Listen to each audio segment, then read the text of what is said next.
without dissemination of the projects and information. And our students have actively been participating in that as well, going to conferences, presenting papers and posters. In fact, previously in July 2025, a cohort of 5 students from AIIMS Bhopal went to the Summer School of Oncology that was held in Vienna. And a student from 2021 batch, Madhav Sharma, went for a professional student exchange program in Indonesia for 4 weeks in the Department of CTVS and Neurosurgery, 2 weeks each. Not just that, students have also actively been participating in national quizzes held in AIIMS Delhi and AIIMS Bhopal and have gotten to the final stages and done wonders. Be it the National Microbiology Quiz held in AIIMS Delhi or National Pulmonology Quiz in AIIMS Delhi or our own National Pharmacology Quiz in AIIMS Bhopal.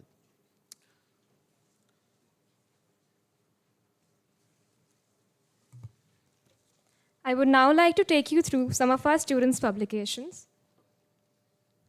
A time-kill study to assess the effect of colistin on gram-negative strains, an experimental study for developing an indigenous microfluidics-based antimicrobial susceptibility testing device.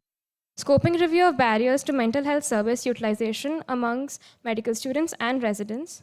Dry gangrene of hand secondary to repetitive intravenous drug abuse, a case series. Scales for assessing attitudes of medical students and health professionals towards mental illness and psychiatry, a scoping review. Predictors of 30-day mortality among patients with bloodstream infection with WHO priority pathogens, single-center exploratory study from a referral teaching hospital in central India. Empathy among medical students and exploratory cross-sectional survey. Large language models in radiologic numerical tasks, a thorough evaluation and error analysis. Molecular mechanisms of SARS-CoV-2 nucleocapsid protein inhibitors from natural compounds. Some letter to the editors, like strengthening exposure for mental health and psychiatry for medical undergraduates through a combined well-being and research initiative. Perspectives on the journey through the Early Exposure Psychiatry Enrichment Program 2024.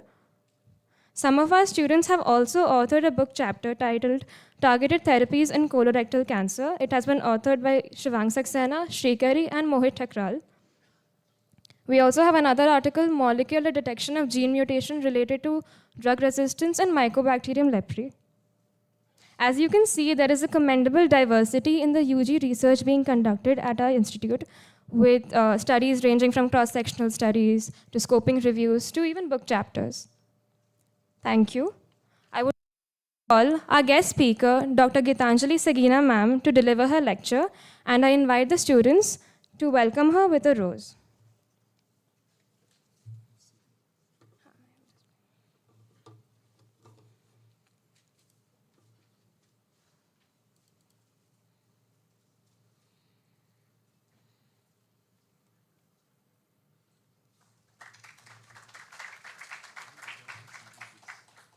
Dr. Gitanjali Sagina ma'am is Scientist C, Human Resource Development Department of Health Research, ICMR. She completed graduation and post-graduation from Delhi University, earned a PhD from the Department of Zoology, University of Delhi, served as Assistant Professor at Keshav Mahavidyalaya, University of Delhi, currently working as Scientist C at the Indian Council of Medical Research, that is ICMR, in New Delhi, which are the headquarters of ICMR.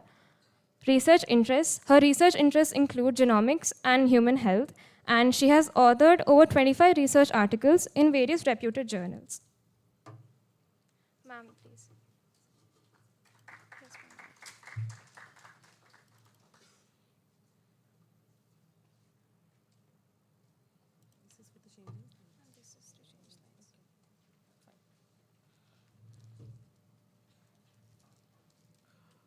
Good morning, everyone. So as we all have gathered here today for celebrating the Research Day, so it equally becomes important to talk about the systems those are actually leveraging the biomedical research across the nation. So coming from the Department of Health Research, which was incepted in 2007, so as to give impetus to research biomedical research related health matters across the nation, which was set as the mandate rule for the allocation of the Cabinet Secretariat Order dated 2020. And ICMR, as we all know, which is the crest body for the formulation, coordination, and promotion of medical research, and incepted way back in 1911, formally previously referred to as IRFA, Indian Research Association, and renamed to Indian Council of Medical Research in 1949, which is funded under Ministry of Health and Family Welfare under Government of India. So the whole purpose here is to disseminate the various schemes what we have at DHR for the students, faculty members, retired scientists and faculties. So there is a huge spectrum of programs what we have at DHR, and particularly I just want that today I should be able to do justice with respect to the fact that there are some of the schemes where we are not getting much representation across the nation. So as a part of dissemination drive, we have been actually doing the workshops at various institutes regarding the grant and funding opportunities, what we have at ICMR, DHR. So I shall not be talking today about the extramural and the intramural grant, and as well as the National Health Research Programs, which is getting funded under ICMR. There are different fellowships and the research support schemes what are running at DHR. And from time to time, there are call for proposal depending upon the national health priorities, which is getting published via the websites of both DHR and ICMR. So just to mention, until 2023, Human Resource Development Division was working as an independent unit at ICMR. But in 2024, this particular division has been amalgamated with Department of Health Research. And as you are able to see the graph, the number of fellowships which got funded in the 2024-25 financial year is not only high because of the amalgamation of the department to this DHR, but also there are certain new programs which were started, like Young Medical Faculty PhD program, startup program for induction research, supporting PhD in health economics. At the same time, as per the PM's vision, the number of medical seats have been increased for both MBBS and BDS. Just to upkeep with that, we have also enhanced our funding for STS from 1,000, for PG thesis supports from 100 to 500, and for junior research fellowship from 300 to 500. So this is how the whole organogram of HRD schemes at DHR looks like. And I shall be restricting my schemes to the Human Resource and Capacity Development Scheme, that is HRCD, it is referred to, under which there are 4 components: grant in aid schemes, health technology assessment, international cooperation, and human resource development. So this is how the portal of DHR looks like, schemes.dhr.gov.in, wherein all the schemes are going to be announced, and there is a one-time call except for the 2 schemes for which we are inviting the application on rolling basis, namely international travel grant and the workshop funding support. So I'll be scrolling through these schemes in my upcoming slides. So these are 14 programs. Some of the programs are restricted to the medical students and faculty members. Some of them are purely non-medical. At some places we have overlap where both medical and non-medical are eligible to apply. And some of the schemes which are for the retired scientists and faculties, that will be taken up at last. So to begin with, the portfolio, as I mentioned, for the medical fellowships, I think the UGRF people have submitted already, shared the results about the STS program, which is one of the most important flagship program of DHR, and followed by the MD, PhD, and PG thesis support, which are there in the medical fellowships category. For the non-medical fellowships, we have BRET. Previously, it was referred to as Juniors Research Fellowship, and now it is renamed from 2024 to Biomedical Research Eligibility Test. Those who are willing to pursue their PhD, and we have also rationalized this particular program. I'll be sharing that in my coming slides. Then there are short-term and long-term national and international fellowships, wherein both medical and non-medical faculty members and scientists are eligible to apply. Women scientists, NRI, the scheme for the persons for Indian origin, if they are willing to just come back and continue their research in their parent country. So there is a funding scheme opportunity what we have for them. Apart from this, there is a financial support in name of international travel grants, workshop funding, support to institutes, and the startup grants for the people those who have completed their PhD in last 5 years. So just to empower the medical and the dental students to pursue excellence in the research, and so as to create a research ecosystem in the colleges, the short-term studentship program, which was started way back in 1979, just to cultivate the research aptitude among the students. Again, the program has been recently rationalized last year. Now the financial support, which was restricted to 60,000, is divided among 3 years. 15,000 is going to be given upon the selection. The research proposal is going to get the blinded peer review by the Technical Expert Evaluation Committee, and the first year is going to be dedicated for the foundation so as to conceptualize and develop the research proposal, followed by the second year wherein the execution, which is going to involve the data collection and the submission of the interim report to DHR ICMR. And the last and the final one, wherein there is going to be the analysis and the final submission and the approval from the tech is going to be given, and the students are going to be given the e-certificates, and there is going to be a grading which is going to be given to them. As I mentioned that recently we have increased seat to 2,000, but yes, in the upcoming financial year, we are hoping that this 2,000 is also going to get increased up to 3,000.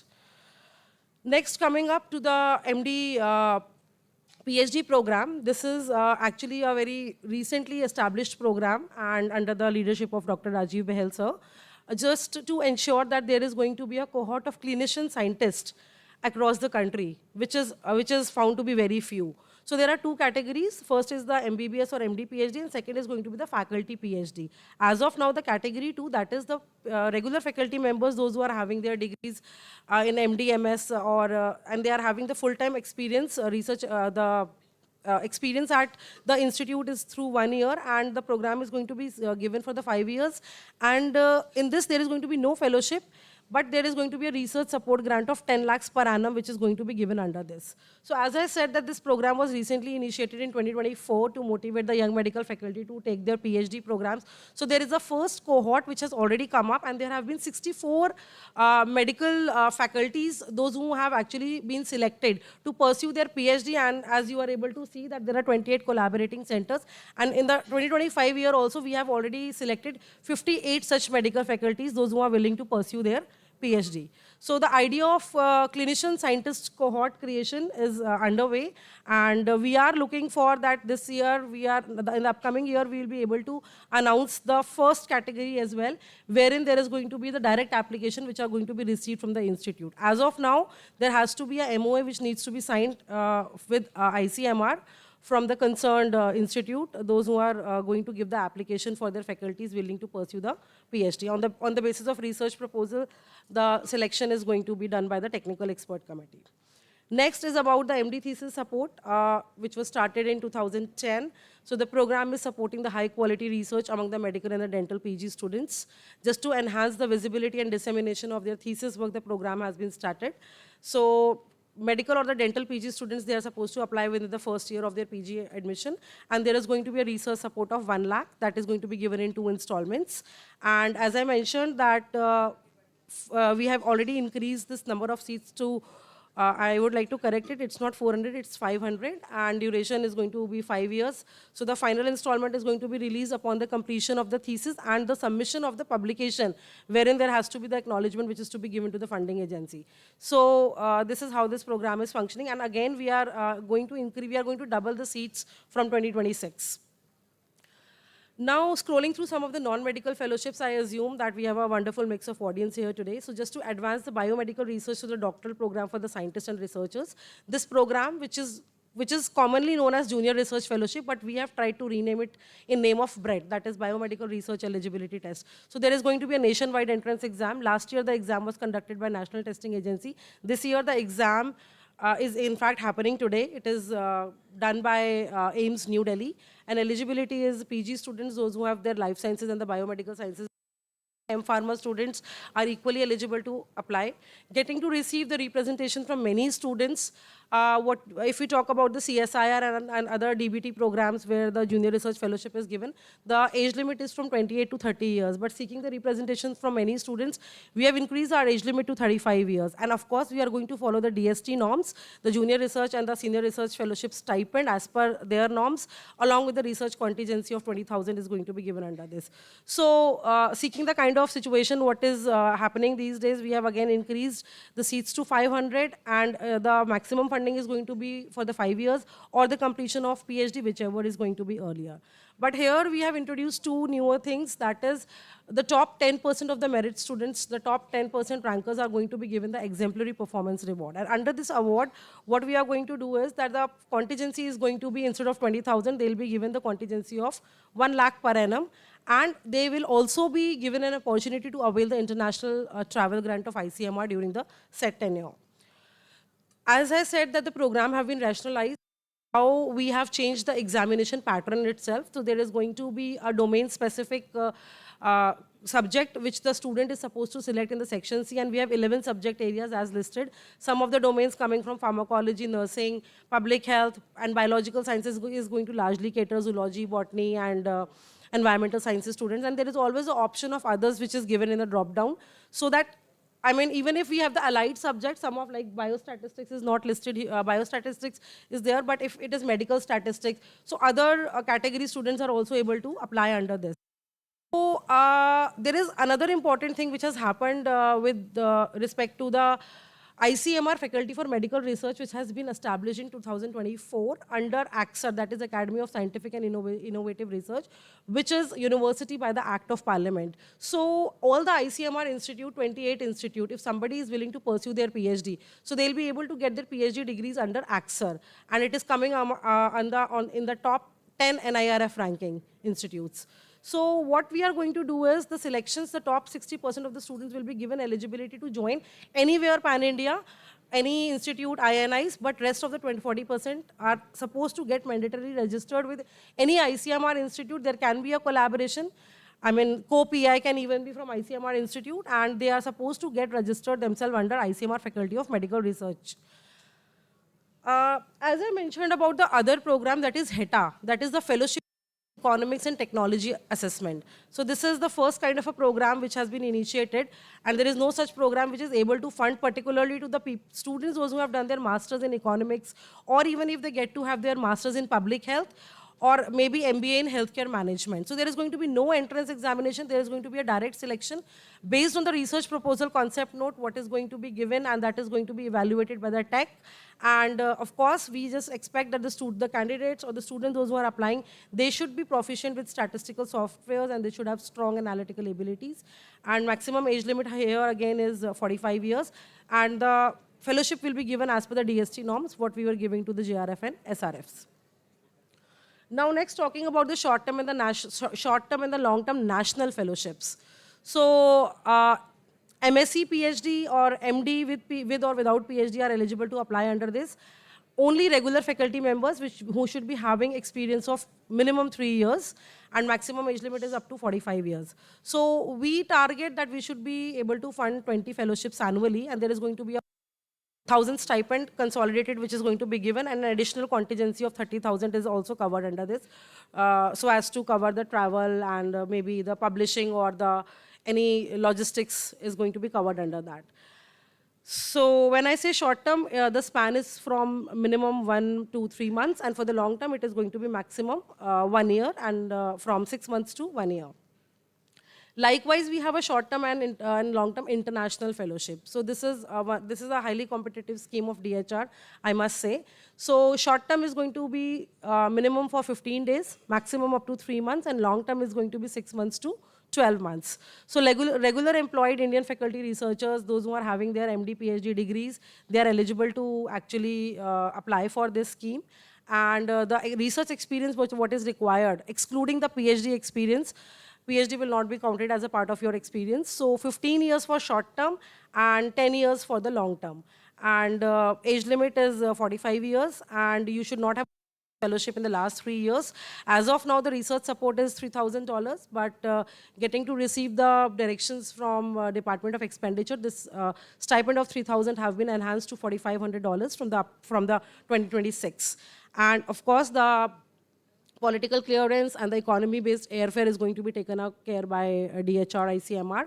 There is a insurance cover of 20,000 and 75,000 as a part of contingency, which is covered under this. At the same time, on the DHR website, you will be able to find universities, international universities, with which we already have a MOU. But it is not necessary that you are supposed to apply in those 20. You may, wherever you are willing to apply, you can choose as per your subject area. But yes, of course, if you are going to opt for any of those 20, the preference is going to be given for your proposal, which is going to be actually consented by the host institute. Next, coming up, talking about the women scientists, so as to support the women researchers, those who come back to the frontline health research after the career break of 1 year to 5 years. In the DST scheme, the Kiran Wise scheme, what is there? They just look for the 2 years research break. The career break should be 2 years, but here in ICMR, we have kept it. And there are 2 categories. like the first one is the those who have done their MD along with the PhD, and second category, those who are having just post-graduation along with the 2 years of research experience. So depending upon that, the stipend is going to change for the medical and the non-medical. And age limit is 30 to 45 years, 30 fellowships we are targeting, but these are the numbers what we have targeted, but depending upon the kind of proposals we receive, what if there is going to be something over and above, we will be more than happy to fund that. So last year, 58 women scientists have been actually selected, and the good thing about this scheme is this: apart from the fellowship, there is going to be a research grant of 10 lakhs per annum for 5 years. So almost a 50 lakhs small budget, which is a project which is going to be given to the women scientists, and of course the age relaxations we are following as per the GOI norms. Just to stop the brain drain across the nation and kind of geopolitical situation which has happened in the recent past, and this particular scheme, that is the biomedical research grant for NRI, OCI, and person of Indian origin, so as to financially support the brilliant medical doctors or scientists of the Indian origin, those who are willing to come to India on the short term, on the long term basis. So we are targeting 5 grants, but as I said that we are not restricting our numbers to what we have proposed. It can go up. Last year call, we have selected 30 NRIs who have been. So experience, minimum 3 years postdoc experience, maximum age limit is 45 years. And yes, there is a stipend of 1.2 lakhs per month, which is going to be given under this. Scheme is usually extended to 3 years, but depending upon if the work requires extension, it can even be extended up to maximum 5 years. And the research grant is 20 lakhs per annum. So it is almost as good as a 1 CR project, which the PI is supposed to run in addition to receiving the fellowship of 1.2 lakhs. Okay, talking about the international travel grant, as I mentioned in the beginning, that 2 of the schemes for which the applications are invited on the roll. First one is the international travel grant. Again, a very, very competitive scheme of DHR ICMR. We are receiving thousands of applications for international travel grant, though other funding agencies are also tending to serve the purpose.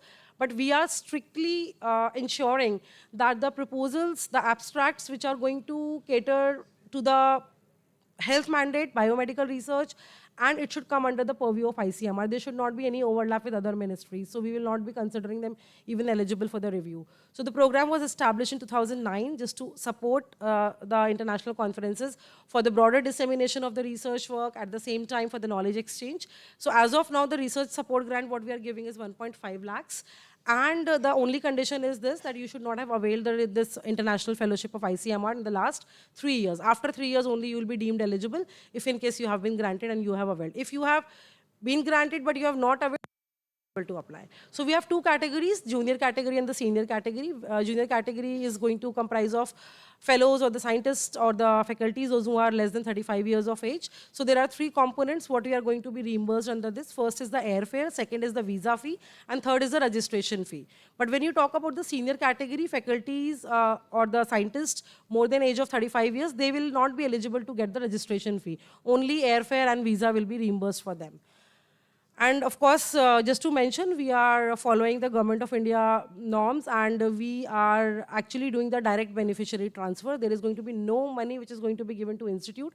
The money is going to be given directly to the beneficiaries. Talking about application has to come from the institute, but the details for the reimbursement, what you'll be providing, you can give your own details. Yeah. So next up, the workshop funding support grant was earlier we were just actually supporting conferences as well, but the guidelines were changed in 2018, and it has been restricted that only hands-on training, where there is going to be experiential learning, where there is going to be exposure to different diagnostics tools. It can be anything. It can even be related to biostats. So the funding support is going to be given only and only for the workshops. If you happen to, apply for some conference wherein there is going to be a component of workshop pre-conference or post-conference, that can equally be considered eligible for that purpose. So there is going to be a maximum funding support of 10 lakhs.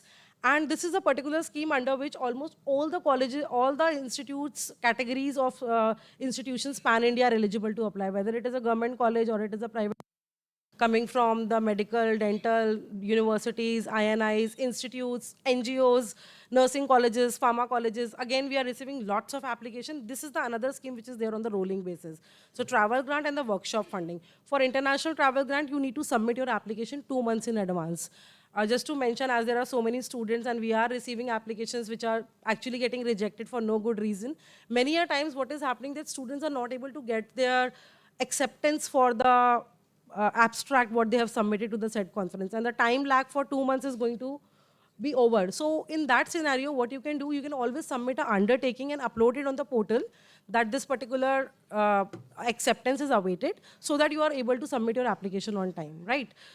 And likewise, for the workshop funding, you need to submit your application 3 months in advance. So 90 days time period is kept so that we are able to give the funds in advance and the workshop is going to be conducted smoothly for that purpose. So just to mention about the top target areas, like what we have funded in last 10 years, starting from precision medicines to transfusion medicines, BMT, One Health, GCP, GLP, and biostatistics is also coming up on the list. Food safety, and of course the transdisciplinary research is also getting funded under this program. Next up, which is almost a concordant program, which is so as to support the institutes. The name is Support to Institute for the training purpose. So this can be a hybrid mode, it can be a physical training, it can even be an absolute online training. So there is going to be series of workshops which are going to be conducted under this. So the way we have those MOOC portals, NPTEL, and courses online, what we are learning these days. So if you are willing to just create something like this, so you are most welcome to apply for this Support to Institute program. The good thing about this program here is that there is a 25 lakhs support which is going to be given in name of the infrastructural support. But that infrastructural support should be restricted to the said training and not anything else. So that is going to be seen very thoroughly by the committee. And in addition to this, there is going to be 10 lakhs per annum, which will be given for conducting the workshops or the training modules. As I mentioned, it can be purely online as well. It can be a physical mode, or it can even be a hybrid mode. Everything is acceptable under this category. Only thing is that, of course, the institute should have the state-of-art facility which is required, and the research area, the topic which you are actually proposing, that should come among the national health priority areas. The last scheme, that is the startup grant for the induction into biomedical and the health research. So again, the program has been rationalized in 2024. So what we have done, that we are going to support only the regular faculty members and researchers, those who have completed their PhD recently. And it means their PhD should have been completed in last 5 years. So maximum age limit is up to 45 years, and they should be willing to pursue their research in topmost NIRF ranking institutions. They will be given preference, of course, but yes, other institutes, depending on the proposal, what is going to be submitted, after the review, will be considered eligible. So maximum funding of 48 lakhs, that is 16 lakhs per annum for the 3 years, is going to be given under this startup grant. This was all about the, as I said, that there is a huge landscape of funding opportunities what we have here at DHR, starting from the students to the faculty members. Yeah, we do have some programs for the retired and the senior scientists. So first one is coming up, that is just to engage the senior scientists and researchers as a think tanks to strengthen the biomedical research across the country. So this program was established in 1998, and senior members, those who are willing to apply, they should be coming from the UGC recognized or the NMC recognized medical colleges. And of course, the fees is going to be assessed as per the kind of research contributions they have made. Age limit is from 60 to 67 years. Maximum of 10 chairs which are going to be funded under this. Initial appointment is going to be for 3 years, but that can be extended up to another 2 years. And upper age limit is going to be 70 years or the period of 5 years, whichever is going to be earlier. So the kind of remuneration what is given under this, that is going to be last paid on, which is minus the pension, is going to be given under this. And there is a special allowance of 50,000 which is given to me, traveling and other assistance. Likewise, we have a ICMR emeritus scientist just to ensure that you are able to continue your research.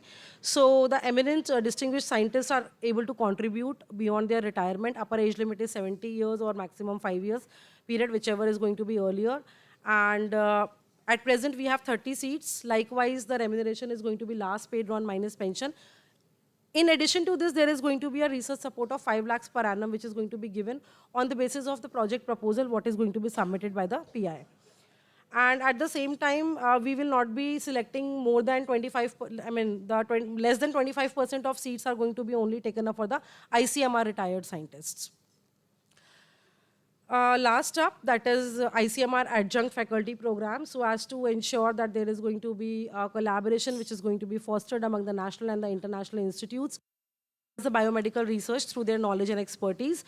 So Indian scientists or even NRI, OCI or PIOs for that purpose are able to apply, those who are holding the regular employment. And in this, there are just two categories we have, associate professor and the professor. They are eligible to apply and they are supposed to sign MOU with the, if it is a non-ICMR institute, they are supposed to sign MOU with any ICMR institute and vice versa. So there are not going to be more than 200 selections at a time, and age limit is 65 years. There is no remuneration given under this. There is only going to be a daily subsistence allowance which is going to be given at the rate 2,000 per day. And of course, the travel and the stay is going to be taken care by the host institute. And the requirement here is that they are bare minimum required to spend minimum 2 weeks continuously in the said institute, and it can even be more up to 6 months or 1 year. So these are the different scientific programs what I have talked about. These are the portfolios of the scientists, those who are handling these programs, and along with the email IDs given. And at the same time, as I mentioned, that all the applications are now invited online. Even the report and everything, all the submissions are coming online. And we are not inviting any hard copies. And usually if there is going to be any problem in the portal, scientists and the concerned technical team reverts in maximum 2 to 3 days, not more than that. And these are some of the important web links about the detailed guidelines of DHR, ICMR, talking about the EPMS portal logins for both ICMR and DHR, and the call for proposals which is getting announced for time to time. So thank you for the patient listening. And if you have any questions, so I'm here to answer.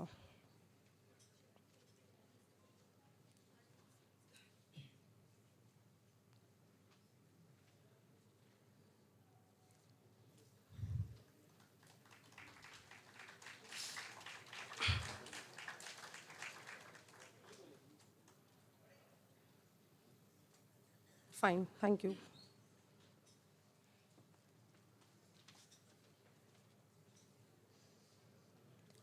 Thank you so much, ma'am, for such an informative talk.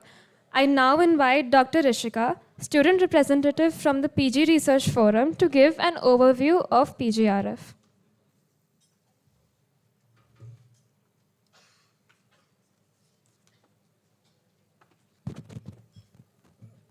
Good morning, everyone. I'm Dr. Rishika, student representative of the Postgraduate Research Forum, and I would like to give you a brief overview of our forum. Before starting with the session, I would call our coordinator, Dr. Anand Maurya, sir, to speak a few words. Please, sir. Good morning, all. I'm Dr. Anand and representative Postgraduate Research Forum.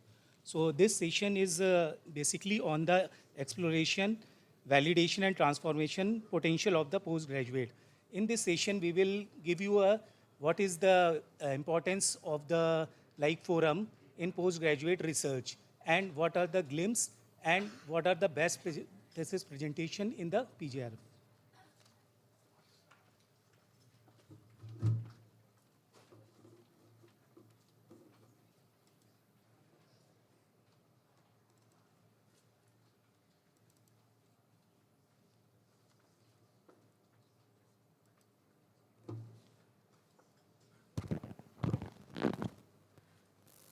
Good morning, everyone.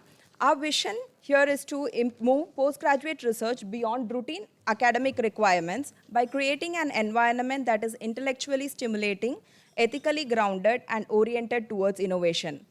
PGRF aims to bridge the gap between basic science, clinical practice, and health system research. Here is a structured capacity building initiative undertaken through the forum. The framework is designed to support postgraduate trainees across the entire research continuum, encompassing study design, advanced biostatistics, regulatory and ethical compliance. Contemporary components such as evidence-based medicine and responsible application of artificial intelligence tools are also included. Next, I would like to take you through some of the activities conducted by the forum. We have conducted multiple protocol writing workshops for the batch of January 2025 and June 2025. Additionally, 12 of our postgraduate students have been awarded the ICMR thesis grant, a sum of rupees 1 lakh each. These are their respective topics. We have one from pharmacology, two from microbiology, two from forensic medicine, four from community and family medicine, one from orthopedics, one from pediatrics, and one from surgery. These are the glimpses of the activities we have conducted over the past 1 year. Before I conclude, I would like to thank our faculties of the Postgraduate Research Forum for motivating and encouraging the resident community in our academic endeavors. Thank you. Next, we will move forward for the presentation of the Best Thesis Award.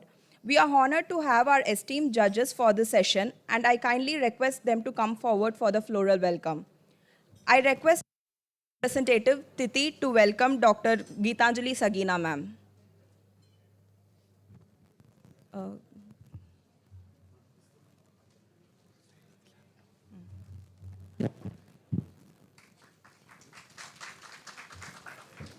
Next, I request our student representative, Amy, to welcome Dr. Zahinuddin Zayed Kasi, sir.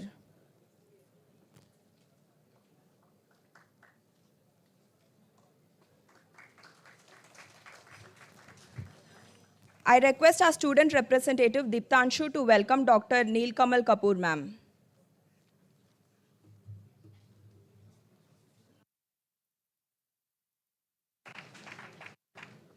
Moving on, our first presentation today is by Dr. Dhanush Kumar from the Department of ENT.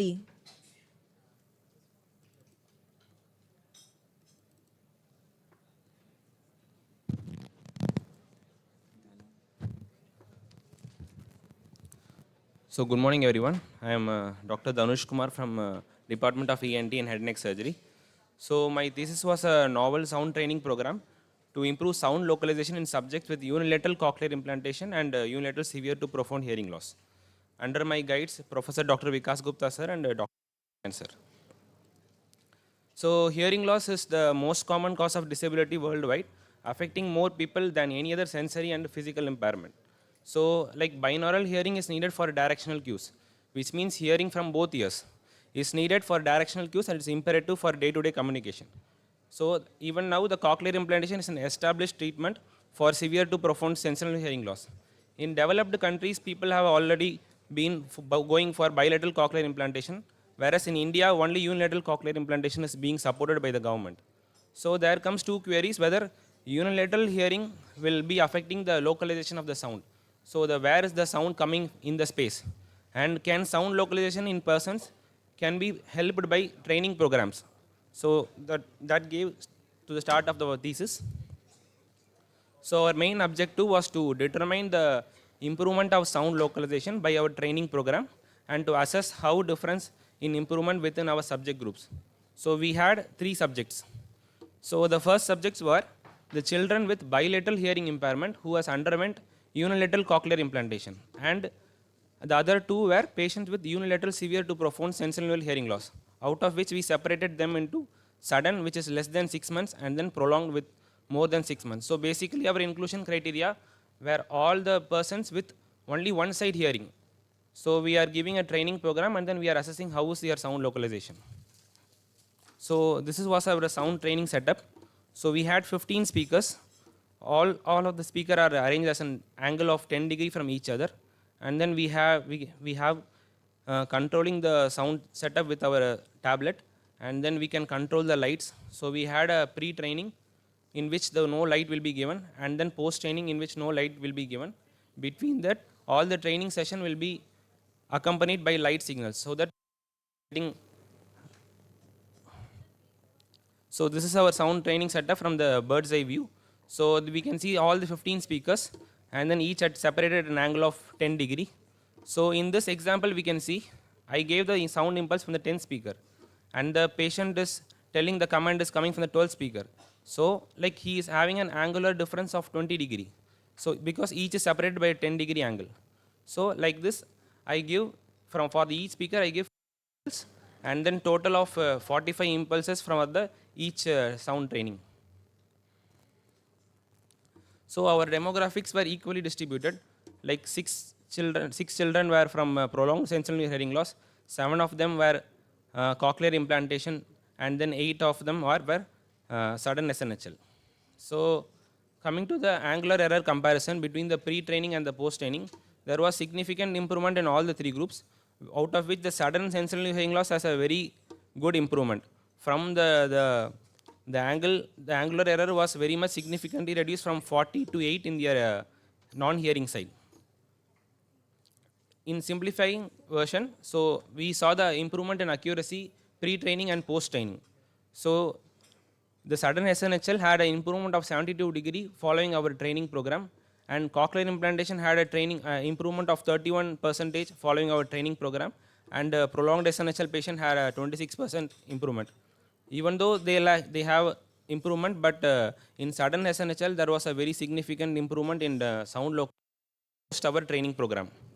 So the conclusion which we are coming forward is, in children with bilateral hearing loss should undergo bilateral cochlear implantation instead of unilateral cochlear implantation, followed by our training program will be benefiting the recipient in better sound localization, along with better speech and language perception. Sudden onset sensory hearing loss can directly go for our training program, and the prolonged SNHL patient are not much benefited. This needs to be studied further upon with more subjects. And the way forward thinking is like developing a prototype, making it available for everyone in all over India, so that everyone will be benefited from our training program. Thank you.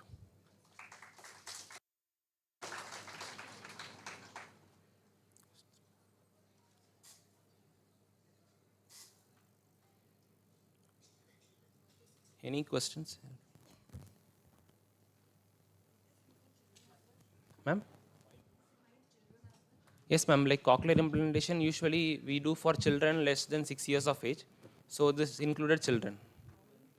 We had, ma'am, actually we planned for more, but like some patients were not cooperative, and then like we have a subjects reduced to 7. Youngest patient was 3 years, ma'am. You said sudden SNHL. Yes, ma'am. What were the causes for that? Ma'am, that can be a labyrinthitis infection can be there. So in Or- that case, already, I mean, there are very high chances that whatever therapy and otherwise also, the child will have again he can have he can acquire hearing in that case. Yes, ma'am. So your training in those cases, Yes, I ma'am. mean, if it is infective, it is already going to improve on its own once the infection is over. No, ma'am. So no, is there, like it doesn't. are there any chances that even in sudden cases the child may have profound hearing loss for years together? Yes, ma'am. Like it happens. Like once sudden SNHL happens, like we give intratympanic steroids, and then we'll wait for improvement. If at all improvement is not being seen in the near time, it won't improve, ma'am.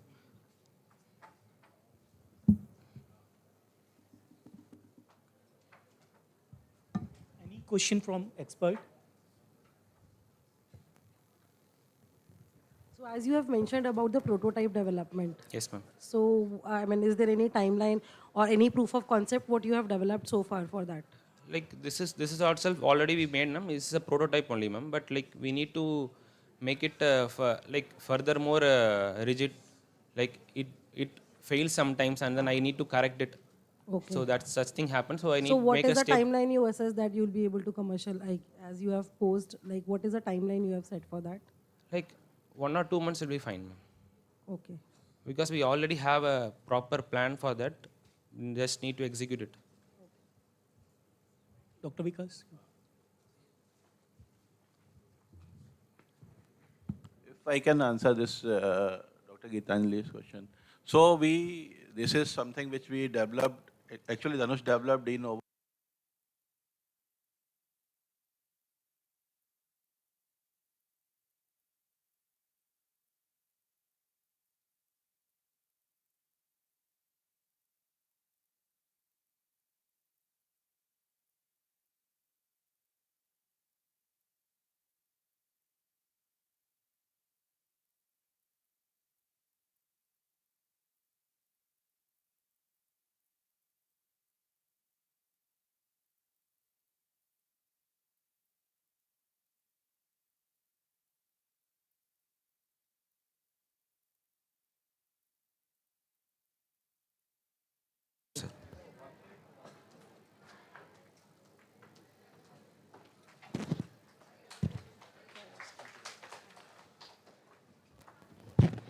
Before the next presentation, I would like to inform that the presentation is for 5 minutes and we would ring a bell at the end of 4 minutes and the second bell at the end of 5 minutes. And we would take up question and answers from the judges for 2 minutes. Okay, so the next presentation is by Dr. Deepa Roshni from Department of Biochemistry.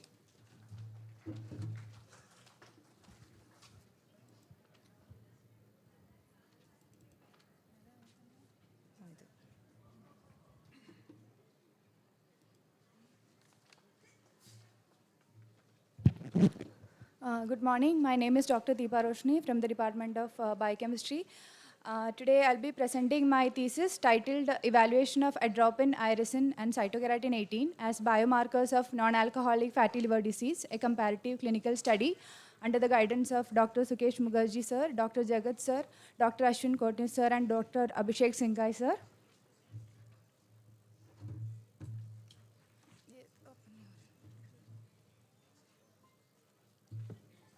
Okay, so NAFLD, non-alcoholic fatty liver disease, is defined as more than 5% of hepatic steatosis without any secondary causes of hepatic steatosis or with significant alcohol intake.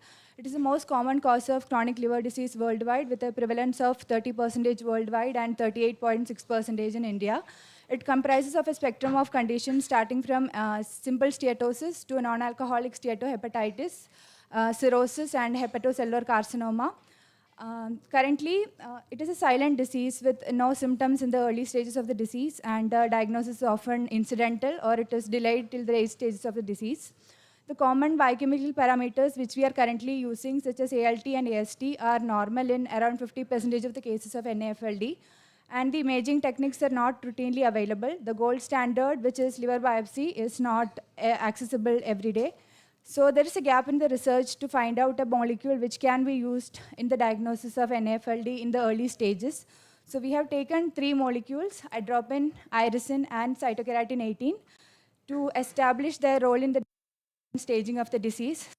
This is atropine, which is a peptide hormone mainly secreted by liver and endothelium and is encoded by NO gene. This regulates glucose metabolism and also increases insulin sensitivity. Second one is irisin, which is a myokine secreted as a cleavage product of transmembrane protein FNDC5, and it is induced by physical exercise. It also promotes browning of white adipose tissue and improves insulin sensitivity. Third one is cytokeratin 18, which is an intermediate filament secreted as a cleaved product during hepatocyte cell death. So the aim of the study is to evaluate the levels of these 3 molecules as biomarkers for the diagnosis and staging of NAFLD. The objective of the study is to compare the levels of these molecules in controls and patients, also to correlate the serum levels of these molecules in different stages of fibrosis and steatosis, to assess the relationship between these molecules with the already used markers of liver function test and lipid profile, and also to evaluate the diagnostic accuracy. So we have conducted a case control study in the Department of General Medicine, and we have done the ELISA for atropine, irisin, and cytokeratin 18 along with other routine markers. We have taken cases as adults who are diagnosed with fibroscan for NAFLD and who are residents of Madhya Pradesh. We have excluded patients of diabetes, viral hepatitis, or any other causes of secondary fat accumulation, and also significant alcohol intake. Among controls, we have taken apparently healthy adults who doesn't have existing liver disease and or any other who are under any other medications. So these are the results. Among the cases and controls, the levels of atropine is high in the cases, high in the controls, and the level decrease as the steatosis grade and fibrosis grade increases. Regarding cytokeratin 18 also, the level of cytokeratin 18 is less in controls compared to cases, and as the disease progresses, the level increases. But with irisin, even though the level of irisin is increased, compared to cases it is increased, it is not data. During the ROC analysis, we showed that we got the result that the combined model is giving a good predictive accuracy with an AOC curve of 0.885, and CK18 independently has showed the highest area under the curve, followed by atropine, whereas irisin has shown a poor predictive value. So this is a heat map showing the levels of these molecules with ALT and AST. We can show a positive correlation of cytokeratin 18 with AST and ALT and a negative correlation for atropine. So this is the first comprehensive study which evaluates these molecules together as a biomarker panel for NAFLD. And also there has been no studies in the India and especially in the central India regarding atropine and irisin levels with NAFLD. So this study also supports the potential role of a panel, biomolecule panel for NAFLD diagnosis. It was published in Journal of in Clinical Chemistry. Thank you. Question from the expert.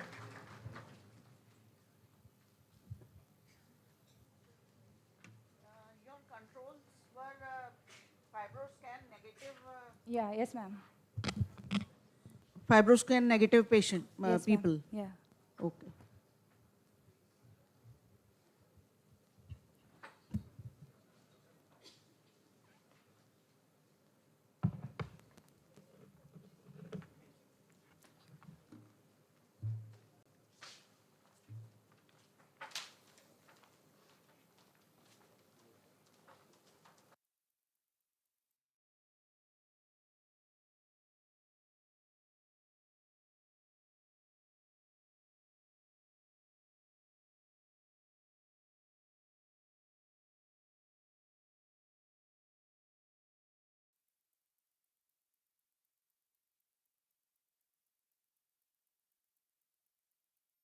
From Department of Anesthesia. Today I am going to present my thesis titled Comparison of Intravenous Dexmedetomidine and Lignocaine in combination with parasternal intercostal block on postoperative anesthesia requirement in adult patient undergoing cardiac surgery, a prospective randomized study conducted under the guidance of Dr. Nagabhushanam Padala. Cardiac surgery associated with the more severe postoperative pain, so need to explore and evaluate adjuvant therapy to reduce perioperative opioid consumption. So IV dexmedetomidine and lignocaine and parasternal intercostal block and various other modalities has gained attention in ERAS protocol. Primary objective to assess and compare the postoperative analgesia requirement in patient undergoing cardiac surgery, and secondary objective to compare the duration of the postoperative mechanical ventilation and postoperative VAS score and intraoperative and postoperative hemodynamic stability. Coming to methodology, my study is single-centered prospective randomized control study with CTRI and ethical clearance number mentioned here. With inclusion criteria, all adult patients aged 18 to 65 years undergoing elective cardiac surgery through median sternotomy and requiring cardiopulmonary bypass who are willing to participate in the trial. And exclusion criteria are mentioned here with ejection fraction less than 35% and heart rate less than 45 beats per minute. In pre-operative area, written informed consent was obtained from all the patients were educated about the VAS score and PCA pump. All patients received standard general endotracheal cardiac anesthesia. My study population were randomized into 3 groups, Group PD, Group PL, and Group PS. In Group PD, parasternal block with dexmedetomidine with loading dose 1.5 mics per kg over 15 minutes, followed by 0.4 mics per kg hour infusion. Group PL received parasternal block with lignocaine with loading dose 1.5 mg per kg over 15 minutes, followed by 1 mg per kg per hour. Group PS received parasternal block with normal saline 10 ml over 15 minutes, followed by 5 ml per hour. Parasternal intercostal block we give bilaterally from 2nd to 6th intercostal space with bupivacaine 0.2% in 4 ml in each space. So total 40 ml. Figure A depicts the X point of insertion of the needle, and in figure B, the ultrasound probe with out-of-plane approach, and in figure C, ultrasound image displaying 3rd and 4th rib along with the pleura in between, and local anesthetic deposition in between the 3rd rib and the pleura, so displacing the cephalad end of the pleura downwards. Any change in the hemodynamic response, more than 20% from the baseline, was treated with a bolus dose of IV fentanyl. At the end of the surgery, the study drug were discontinued and patients were shifted to the cardiac ICU on ventilator. Pain was assessed at the time of the first spontaneous eye opening, and if the VAS score was greater than 4, then fentanyl administered intravenously. PCA device with fentanyl was connected with bolus dose of 15 mics and lockout interval 10 minutes, maximum 4-hour limit to 40 mics.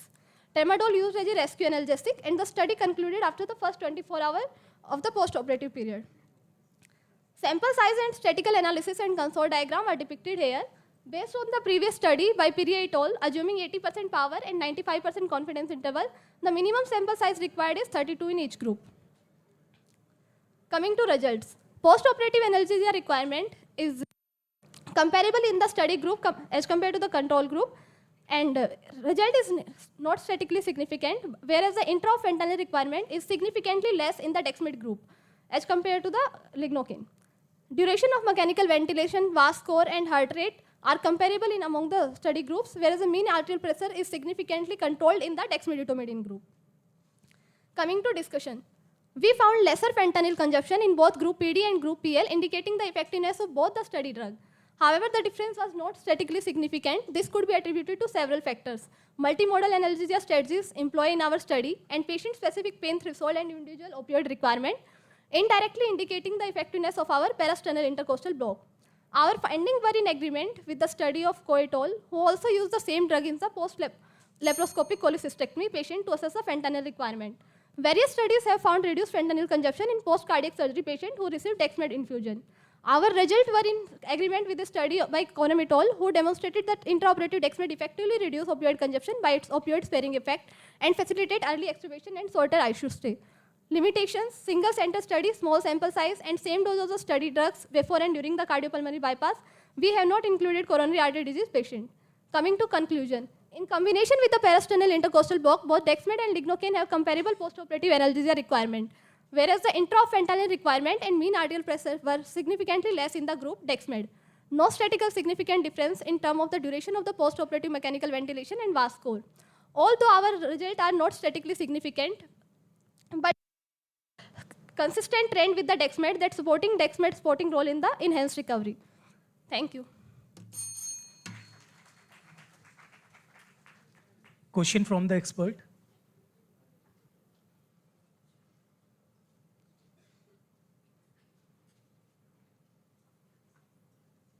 Thank you.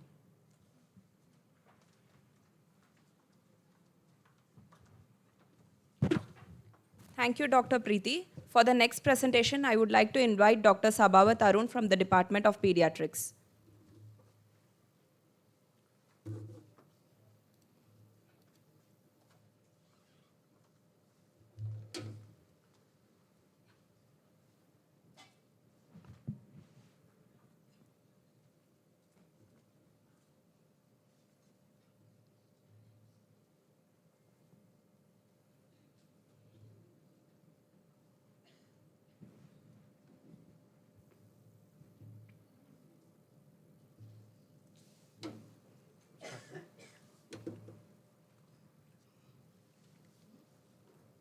Sir, starts.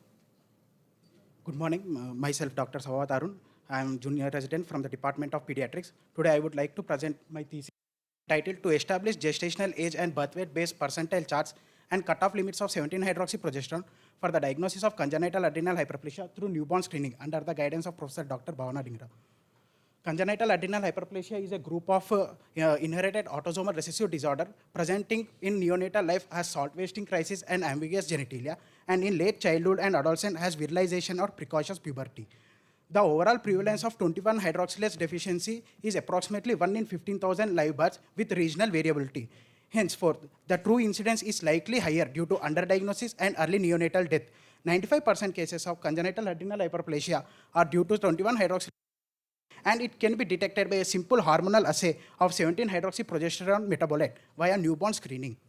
The CAH presents with signs and symptoms leading to complications and morbidity, and this chain of disease can be breakdown by a simple newborn screening. Thus, newborn screening helps in early diagnosis and management. So, as we all know, 17-hydroxyprogesterone levels vary with gestational age and birth weight, especially in preterms and low birth weight neonates. Indian newborns have lower median birth weight compared to developed countries, making the existing international cutoffs unreliable, and there is a lack of Indian data to correctly diagnose the disease. So our aim of our study is to establish gestational age and birth weight based percentile charts and of 17-hydroxyprogesterone for the diagnosis of congenital adrenal hyperplasia through newborn screening. And the objectives of our study to establish percentile charts and to determine cutoff value of 17-hydroxyprogesterone levels for different birth weight and gestational age in newborn screening for the diagnosis of CAH, and to estimate the prevalence of CAH in the central India. It was an observational study conducted at AIIMS Bhopal over a period of 18 months. We included all neonates born at AIIMS Bhopal, And we excluded few newborns who were hemodynamically unstable, requiring ventilatory or inotrope support, or whose mother received antenatal steroid. Confirmed cases of congenital adrenal hyperplasia and outbounds were excluded.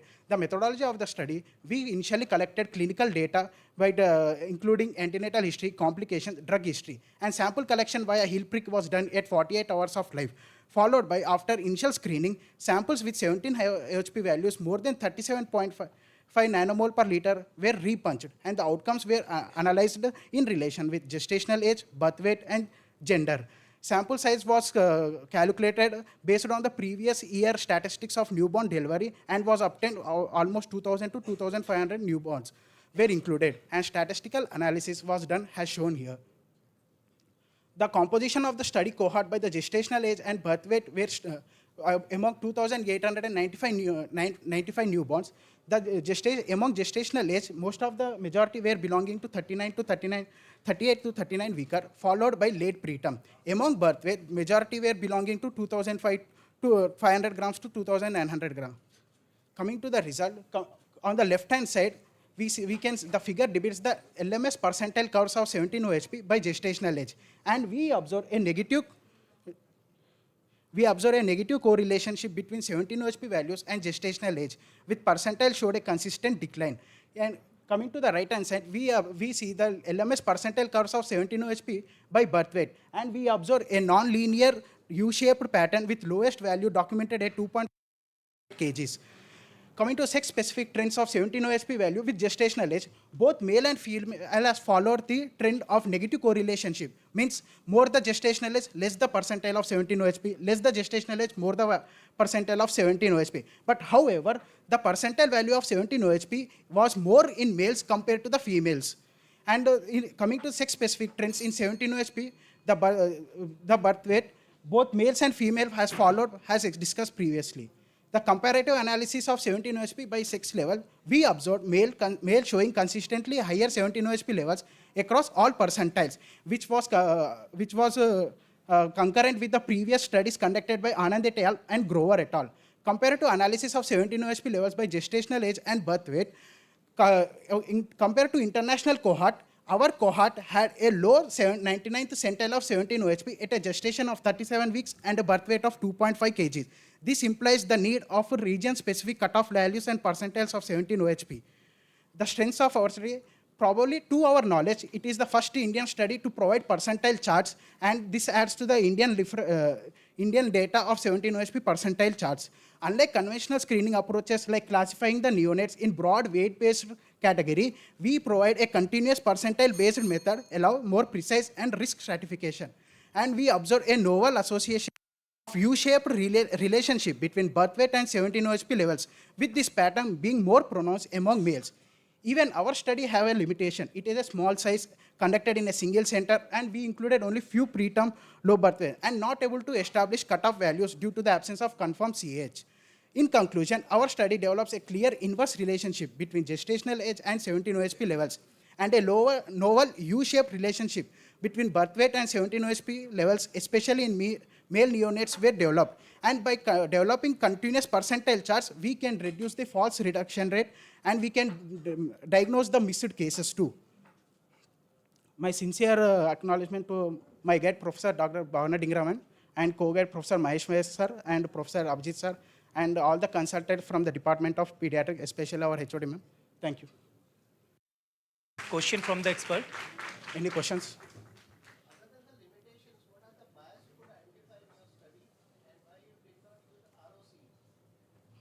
Sir, actually confirmed cases didn't come. To plan cutoff limits, to establish cutoff limits and normograms, we were planning using statistic of ROC only. But as the confirmed cases didn't come, so we couldn't use ROC in this child, in this study, sir. So bias, most of the population were in the normal term, 2,500 to 3,000 kg, which may lead to U-shaped findings which we found in the study, and less preterms were there in this study. That could be the bias. Any questions? Thank you. Thank you. Thank you, Dr. Arun. Results will be announced shortly in the later half of the session, so kindly stay tuned. We will now adjourn for a tea break and kindly reassemble by 10:50, please. Thank you.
Good morning, everyone.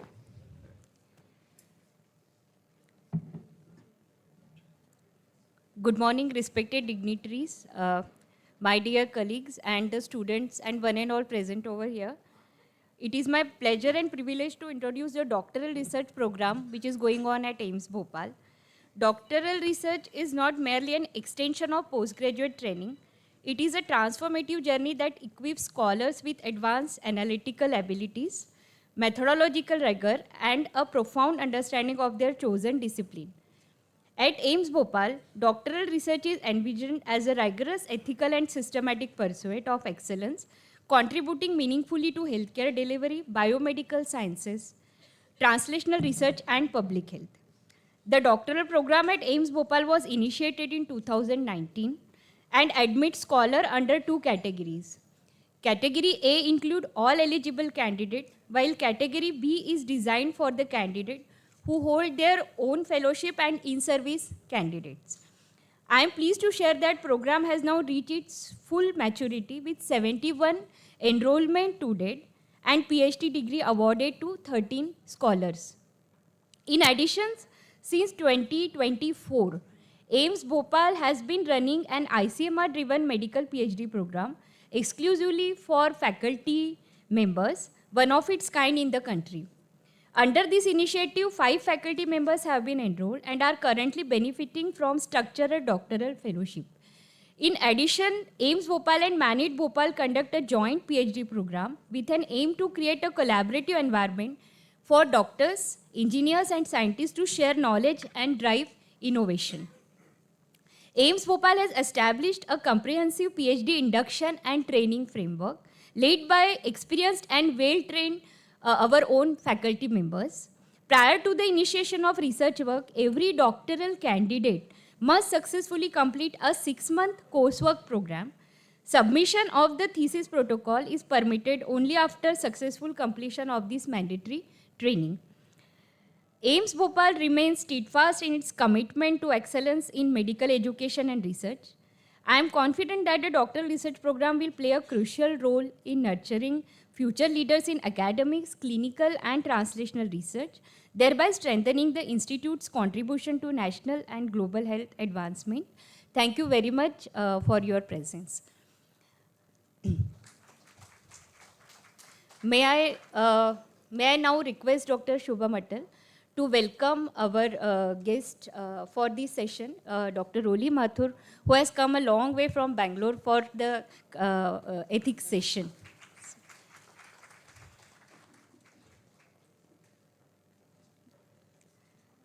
So with this introduction, now it's a long-awaited presentation of Roli ma'am on bioethics. So CV.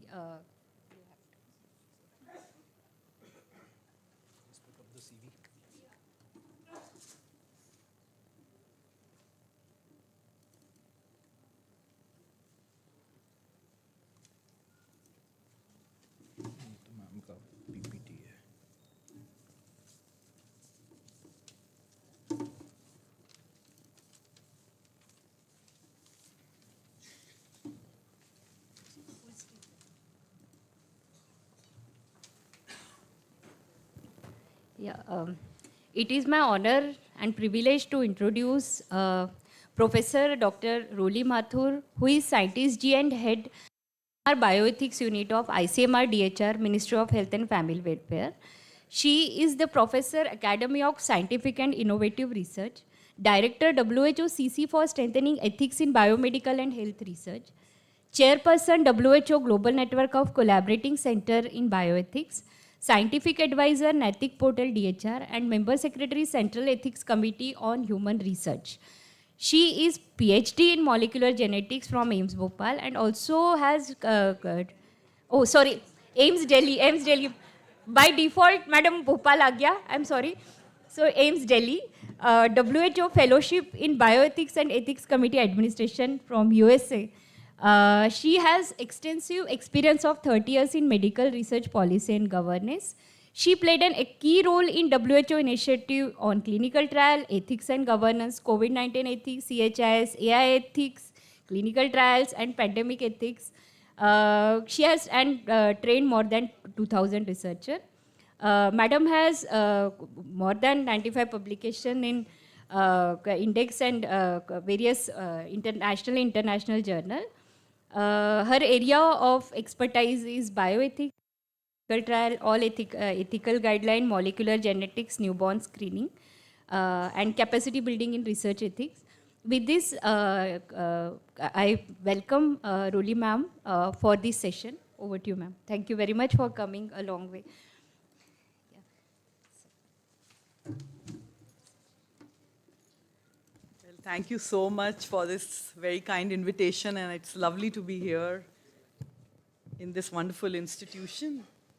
And of course, I'm so happy that I'm going to be talking about ICMR guidelines, and which I'm sure many of you would have heard, or many of you are students. So I feel that it is a wonderful opportunity for me to tell you that ethics is often seen as a roadblock. You know, you're like worried that, oh, this has to go to the ethics committee, and then they are going to raise. But what we are trying to do in India right now is that we want to make research facilitatory, and ethics committees and ethics reviews are to safeguard your science, to improve your research work.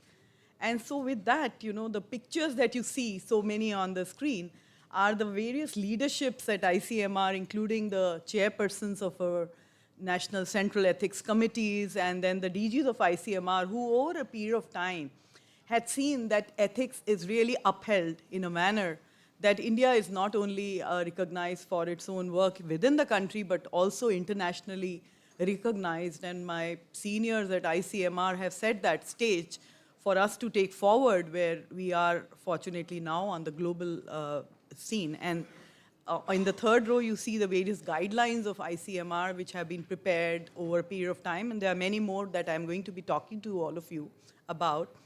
But the important thing is they're not just preparing guidelines. How does it help? We just make document after document. And if it is not really implemented, it doesn't really make much sense for us to keep writing guidelines or having rules and regulations. And they are not there to block things, but they are there to facilitate. So it's very important, and I think this is therefore a very great opportunity for me to be here to share with you some of the contents of these guidelines, so that you may refer to them in your work as you continue your work in the area of research. So just a brief note that now in India, it is a legal, sometimes we say India mein kuch nahi hai, India mein regulations nahi hai, law nahi hai, but you know, they're all there. Problem is again implementation. So we have a whole structure where every ethics committee is required to register at the national level. There are two portals, Sugam and Naitik portal, which are to register the ethics committees that review biomedical health research at Naitik portal, and Sugam is for those ethics committees that review clinical trials also. So there is this framework now in place, which also provides sort of a monitoring and oversight to the work of the ethics committees. Like, they are answerable to this portal because they have to provide their membership composition, their agenda, or they could be asked to provide details of how they are doing their decision making. And under the new drugs and clinical trial rules, now it has been made mandatory to follow the ICMR National Ethical Guidelines for all biomedical and health research. The NDCT rules, if you might be aware of, have a chapter number 4, which refers to biomedical health research. Now, why I'm telling you is because often we think that clinical trials are regulatory, but biomedical research is not regulatory, and which is sort of not true because we indirectly have a legislation. Today is not a day where I'm going to discuss a lot about your principles of ethics, because I know UG or at various levels you would know that there are these principles that we need to follow. Now, how it is important is when you are planning to do research, how you actually implement them in your protocol. How does your protocol reflect that the principles are there? So for an example, a lot of time we'd say, okay, we will take informed consent. So that takes care of the principle of autonomy. Now, it is important to see that how exactly you are communicating, how much time you are spending, or how in the language that the person understands. So these are the various things, because when you make a protocol, you follow the format of the funding agency. Like if, let's say you're applying to ICMR, you would have introduction, review of literature, objectives, methodology, and there's hardly any room to write a little bit more about how the ethics will be implemented on ground, how exactly the informed consent will be done, what will be the opportunity for the person to not agree or agree to participate, or what kind of information is going to be collected and how be stored or shared later, or are you collecting samples which may be of relevance for future research. So have all these thought processes gone at the time when you are planning your research. So, and then what are the ways? Many a times we read proposals, they say there is nil research. Research in this study is nil. Because often we think of risk in terms of an intervention. So for example, if you are doing a clinical trial, then there is risk. But if you are doing a survey, there's no risk because you are only asking some questions. But what is important is that sometimes these questions can also be sensitive. Or even the time that you spend on asking these questions is an extra time that a person is spending. So there is not only risk, but we are also talking about discomforts or harms of other nature, which could be related to information that is being shared or gathered, because we don't know whether you're collecting in an app with whom you are going to share, and how there is a potential for its misuse, which could be possible in today's times, the way technology is advancing. And then justice in terms that we only think of one-time recruitment of the people, but what about what happens after your research is over? You publish a paper or you submit your thesis, but do you actually convey back the findings to the people who contributed to the cause? Or what kind of steps have been taken to disseminate that information, and if it was of use to the people who provided you the information in the first place? So what I'm trying to say is that some of these thought processes should go in your minds when you're building up a proposal and try to see how you can implement. And often we say, we don't have budget, paisa kahan se aayega, so often we get stuck with a lot of reasons for not doing things. But funding is there if you find funding. You have to write fronts. And even when we receive projects in ICMR, for example, when we review, we don't find any budgets for meeting with those expenses. When the PIs are, some of you who are researchers who submit grants, if you do not budget it in your studies that you are submitting, naturally the finance of ICMR will not approve it. So you need to think ahead, and whatever amounts are needed for appropriate engagement, let's say you want to do community engagement, then how would you do it? Whatever funds are needed should be built into your study. And in the interest of time, I believe I have to go fast.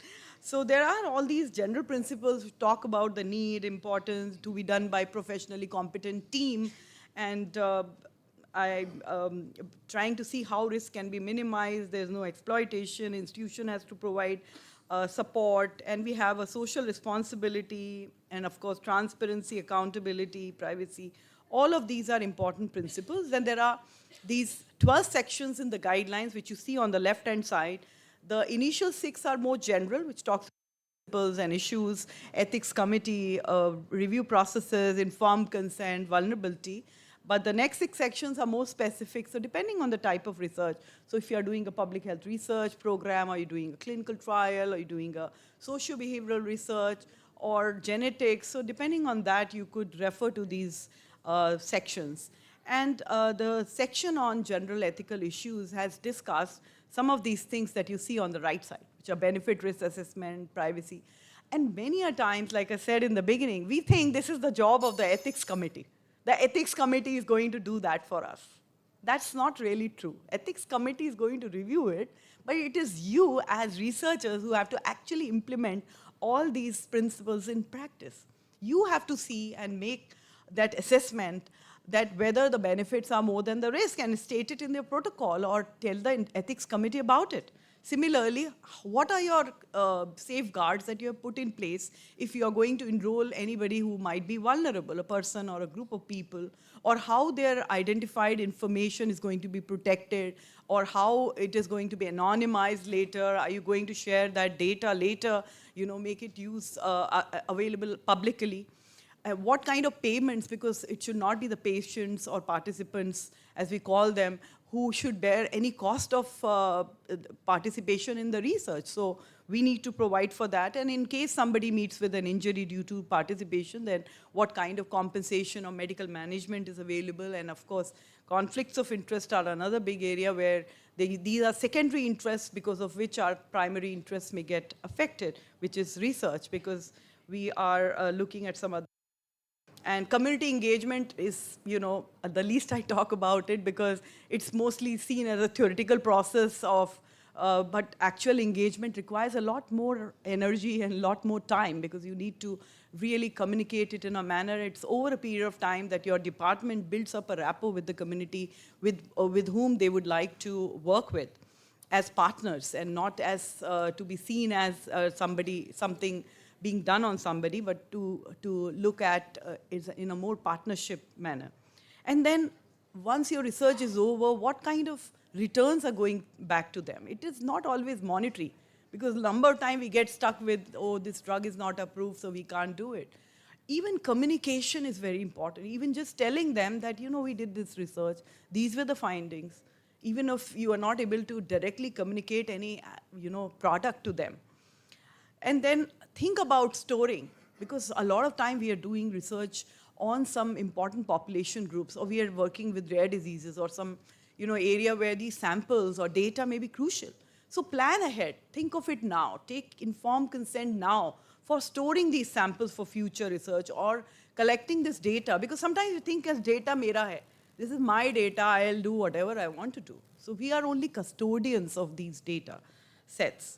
And then try to build better collaborations, because we've seen collaborative studies could be really powerful. They could really bring out meaningful answers. Then there's a whole section on responsible conduct of research, which talks about having policies and procedures and following them in not only conducting research, but also reviewing and later publication, ethics. So all these various aspects are handled. The section on ethics committee talks about ethics committee being independent and competent. And what we are added is that the ethics committee needs to educate, handhold, and support. So it's there to help you in conducting your research. It's not there to, as a body which is going to be so critical of what you're doing.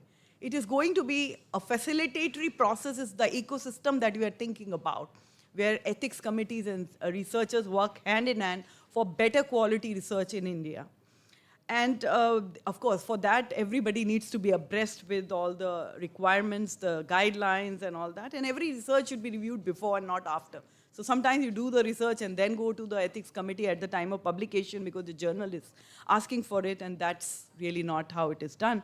And of course, ethics committee has a multidisciplinary composition for a purpose.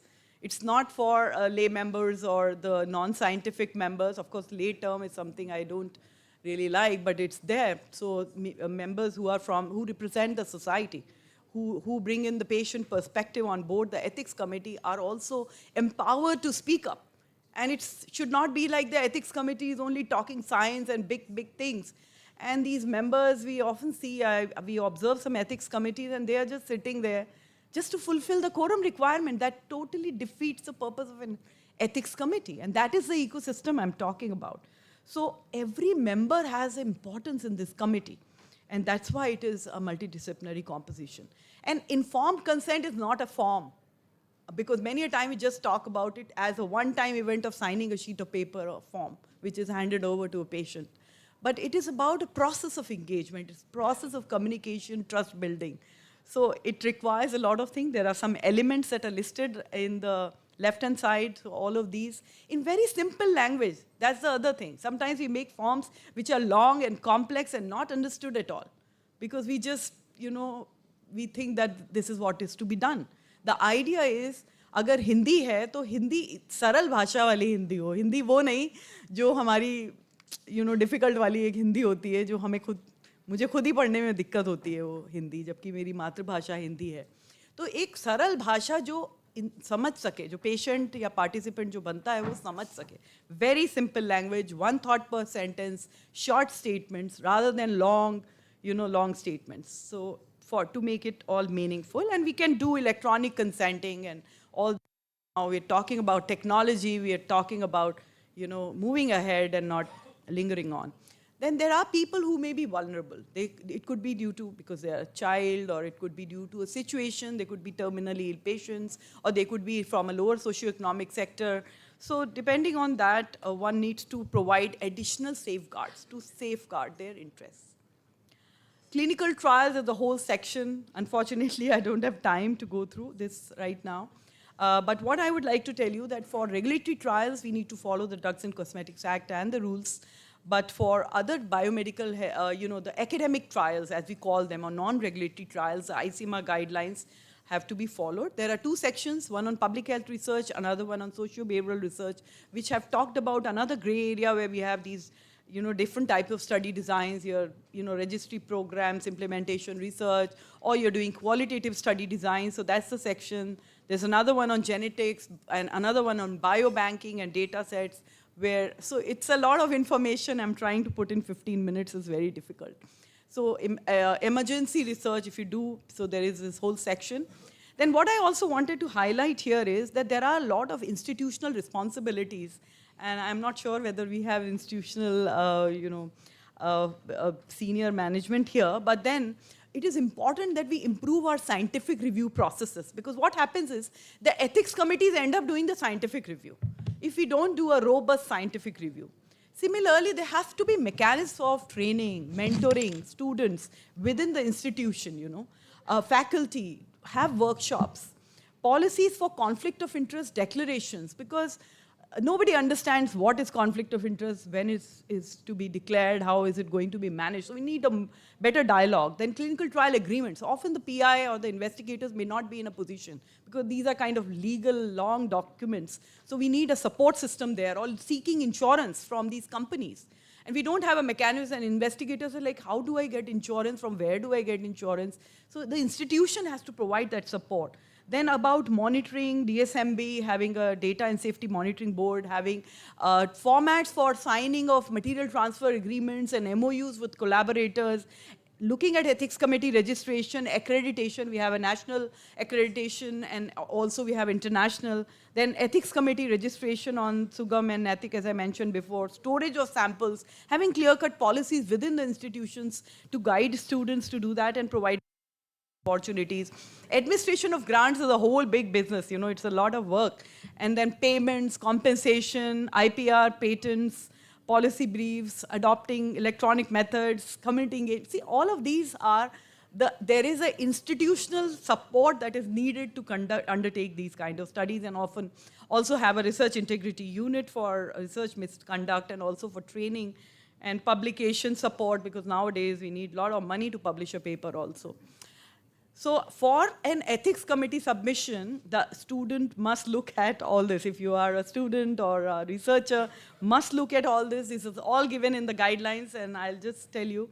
And you should also think whether your study could be exempted or can it be expedited. Then accordingly apply to the ethics committees. These are all these various forms, 1 page each, which can be used. There are a lot of infographic material on website. And this is the last slide. I think I have finished. Yeah.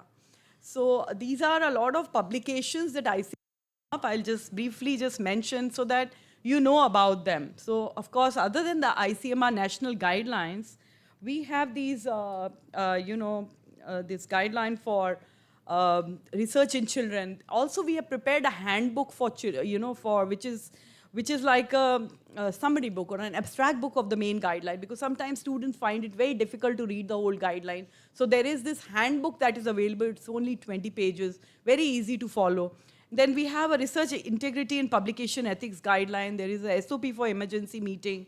There's a joint ethics review for multicentric research guideline.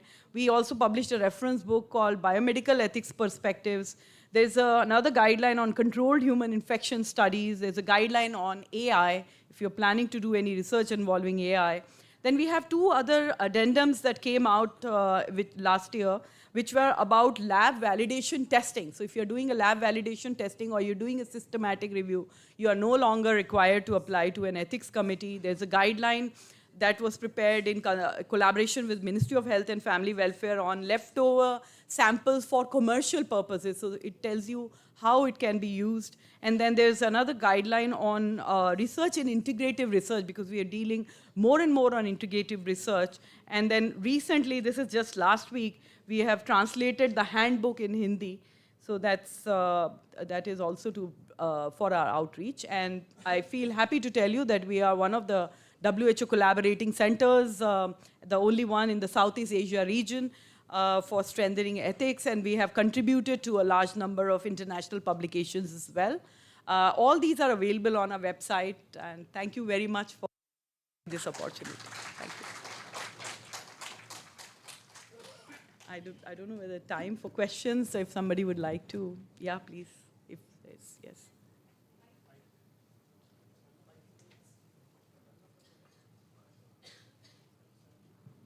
Yeah, thank you, ma'am, for clearing a lot of our concerns and questions. And I would like to require your take on, like, we are in an academic hospital, academic tertiary care teaching hospital, where whenever a patient is getting admitted, we usually take, during the admission process, there is a blanket consent regarding the data. That is, that you accept. But when we go to conduct some particular research which is non-intervention in nature and which requires only that data and require accumulation of that data and to support. So can we apply for waiver of consent in such a regard, because these kind of studies are actually less than minimal risk. These are minimal risk. Yeah. Okay, so you must look at what is the primary purpose of that research. So is it to improve some systems, or is this data or the outcomes of your secondary research, is it going to be of use to the patients? Is it going to go back to them? So it may not be, the ethics committee may say that, this research has direct implications on the health of the patient. So they may want you to go back to the patient and not give you a waiver in that condition of type of research. So we cannot just blanketly say that, waiver can be given. But if you feel that this research has no implications, let's say, and it's not going to violate, and this data is available, but it's going to be, anonymously being taken, and you don't need any identifiers, then you will have to propose it like that. But, again, it will be slightly debatable whether there was an initial consent taken from the patient, because the sample or data was collected for his clinical workup, right? Yeah. For providing clinical care and not really research. Yeah. So whether there will be a violation of his rights, depending again on the purpose of your research. Ma'am, like I work on a relatively uncommon disease like melioidosis is one uncommon disease which is not known about. Now the issue that I usually face is many patients are diagnosed after they have died. So when there is a requirement for me to take consent for, I cannot include those patients, and it actually takes the focus away from the like you said, it's a rare disease, it's something you won't get it, and so again, now one can extrapolate it to a routine also. So if you are talking on a very specific condition of a rare condition, you won't get the patients. So I'm sure the ethics committees are there to help you. Like I said, they are there to facilitate. They'll find a way. You yourself must propose this is the right way. This is the. If you write a paragraph on ethics, I'm sure your ethics committee will agree to it. But the problem that we normally see is that researchers have not invested the time and effort in writing that, and then ethics committees don't know, so they ask questions. Okay, thank you, ma'am, for that cheat code. Yes, thank you. Ma'am, one more thing. When you say compensation, so each institute probably have their own policy. But once this compensation for any patient harm is not there, you are a little restricted in terms of, because that column, we always leave that this is the institute has not approved this policy. So what should be the policy in case of compensation, and for also giving certain funds to the patient? I mean, if it is, you have to call the patients. Again, then there is a problem in ethics, because then it becomes maybe that you're paying your cases for the study. So those are two conflicting things that are always there in any ethics discussion.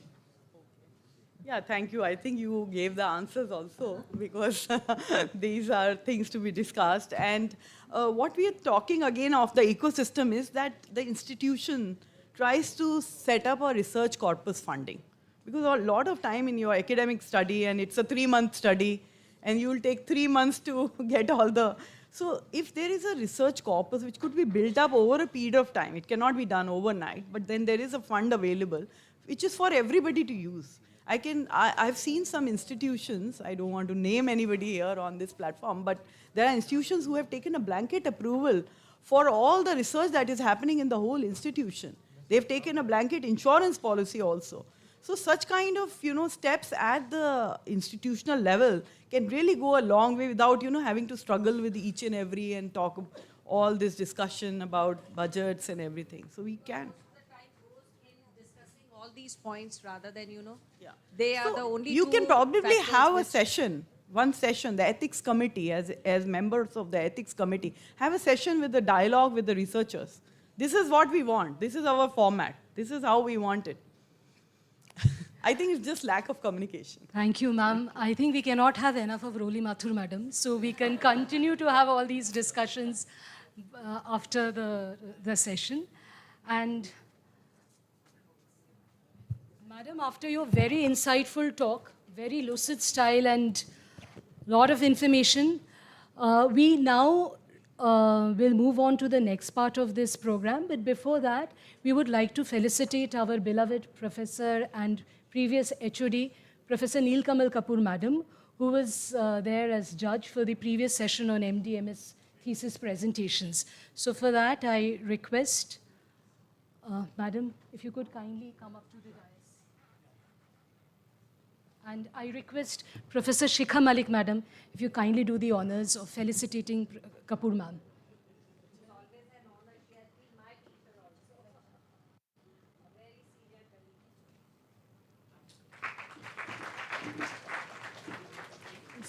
इसको ये of कर दो इसको खत्म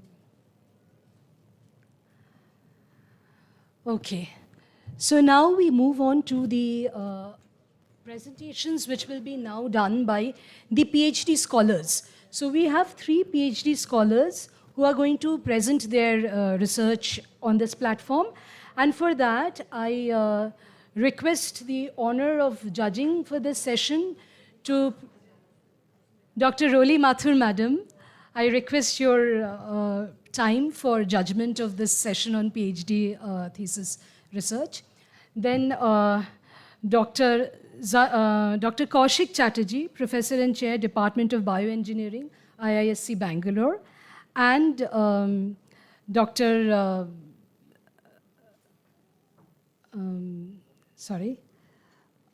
Dr. Raju Khan, please.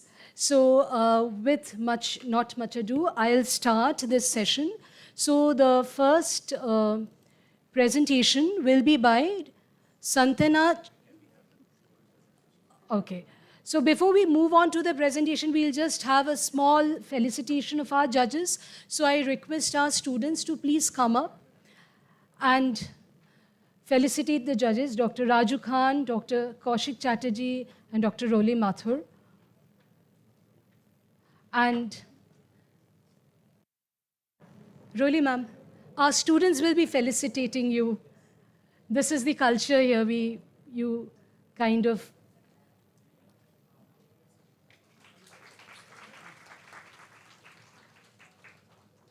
Thank you.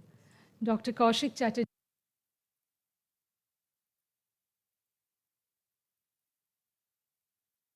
And Dr. Raju Khan.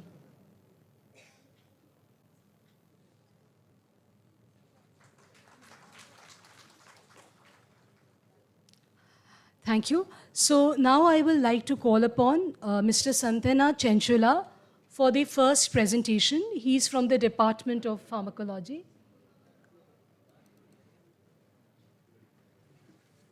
So for this, you have 5 minutes of presentation time and 2 minutes of discussion. At 4 minutes, a bell will ring to notify you. Good morning, everyone. Myself, Santana Chenchula. I'm a PhD scholar in the Department of Pharmacology, and my guide is Dr. Shubham Atal, sir. So this is my paper, which is published in the Journal of Affective Disorders.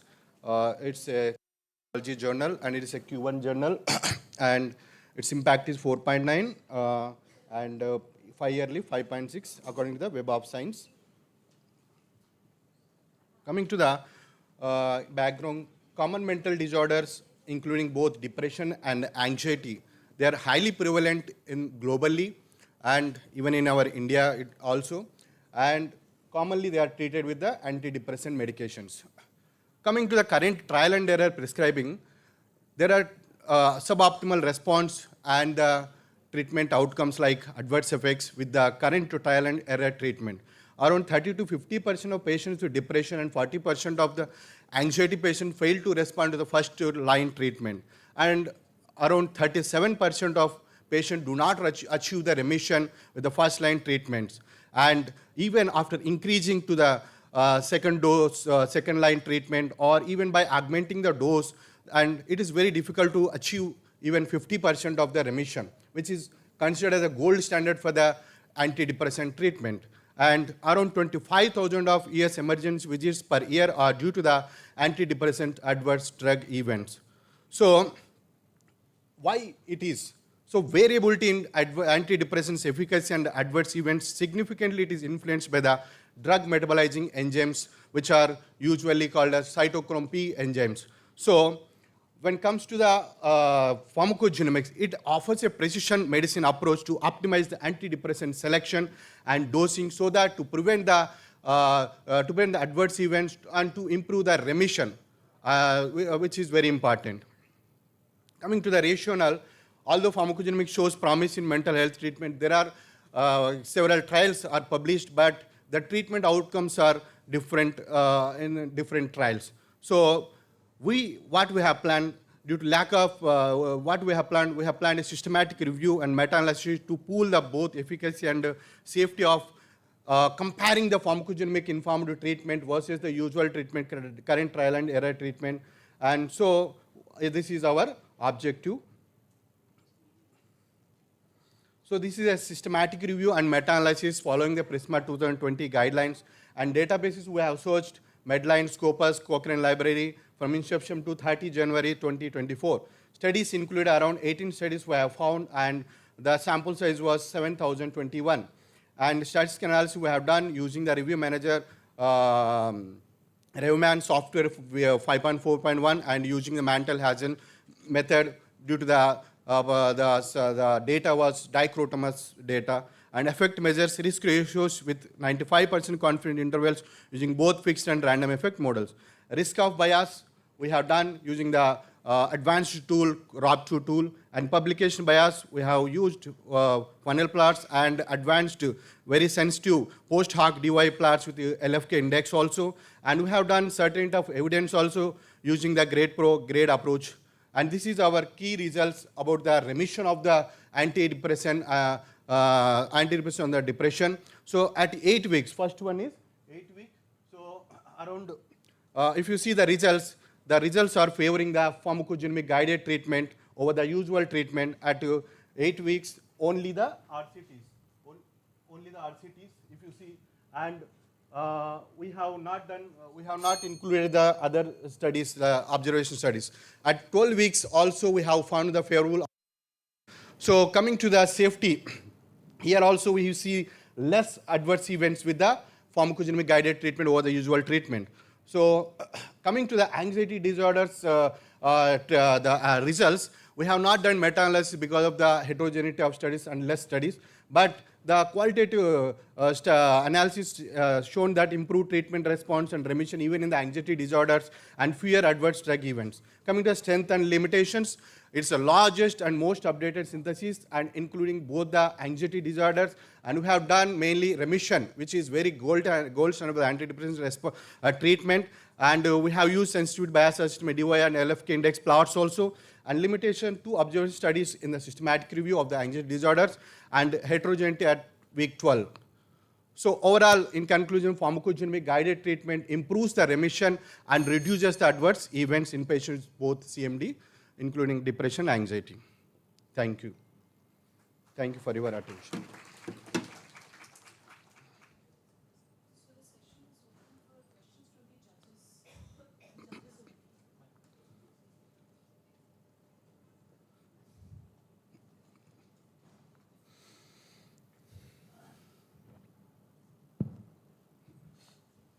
Well, thank you for a very nice presentation.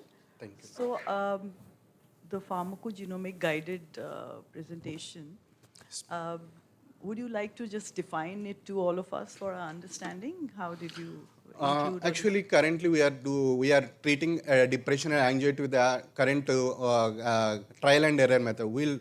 The psychiatrist prescribe one antidepressant and patient come back to the clinic and it takes and patient comes with a non-response. So now pharmacogenomics, it will test our genes, that whether our genes are having any issues regarding the treating medicines. So there are 4 types of metabolizers in the drug metabolisms, ma'am.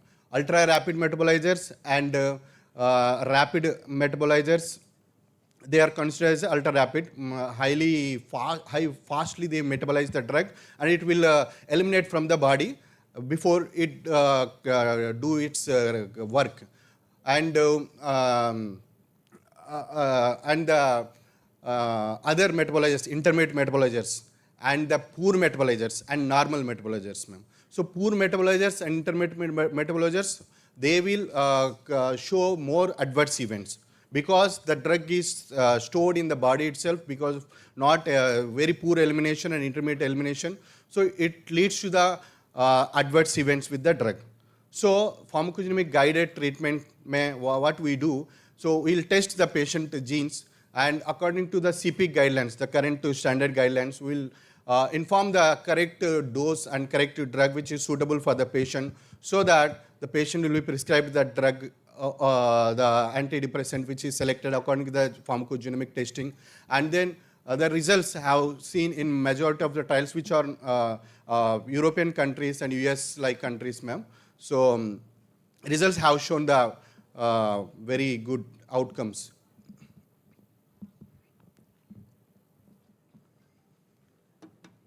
So it would be mostly, I mean, the studies were from abroad, right? Not from India, yes, because...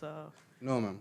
In and India... the sample, I mean, of course, these are meta-analysis, but then there would be a bias because, you know, you have very few centers who might be offering the pharmacogenomic treatment versus the yes, ma'am. Yes, ma'am. I-square, you said it was 86. Yeah. And tau was 0.2. So Yes, what sir. made you to work with both?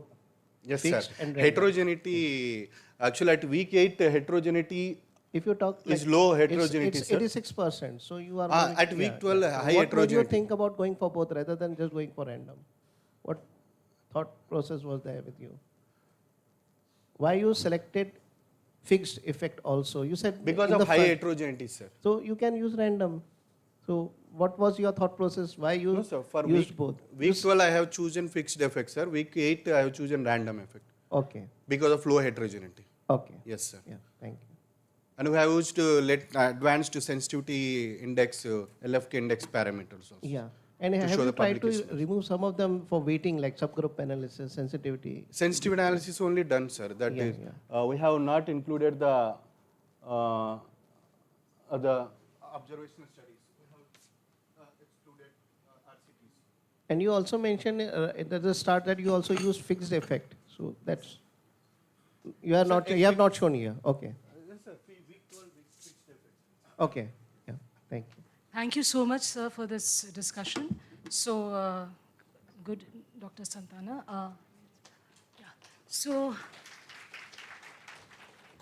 we now call upon the second presenter for the PhD Best Research, and that is Dr. Grishma Unnikrishnan, second-year PhD scholar, AIIMS Bhopal, from Department of Dentistry. Come ahead.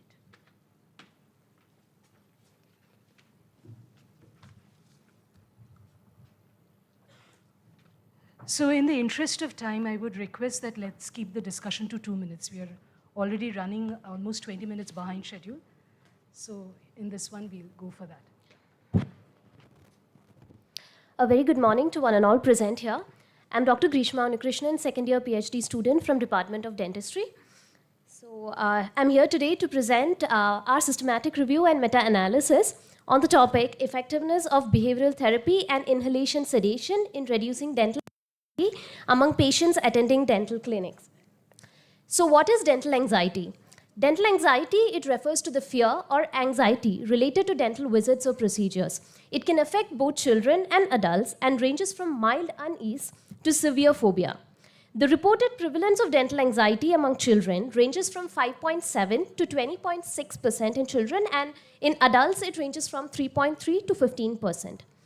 So dental anxiety remains one of the most important reasons which contributes to the avoidance of care and deterioration of oral health.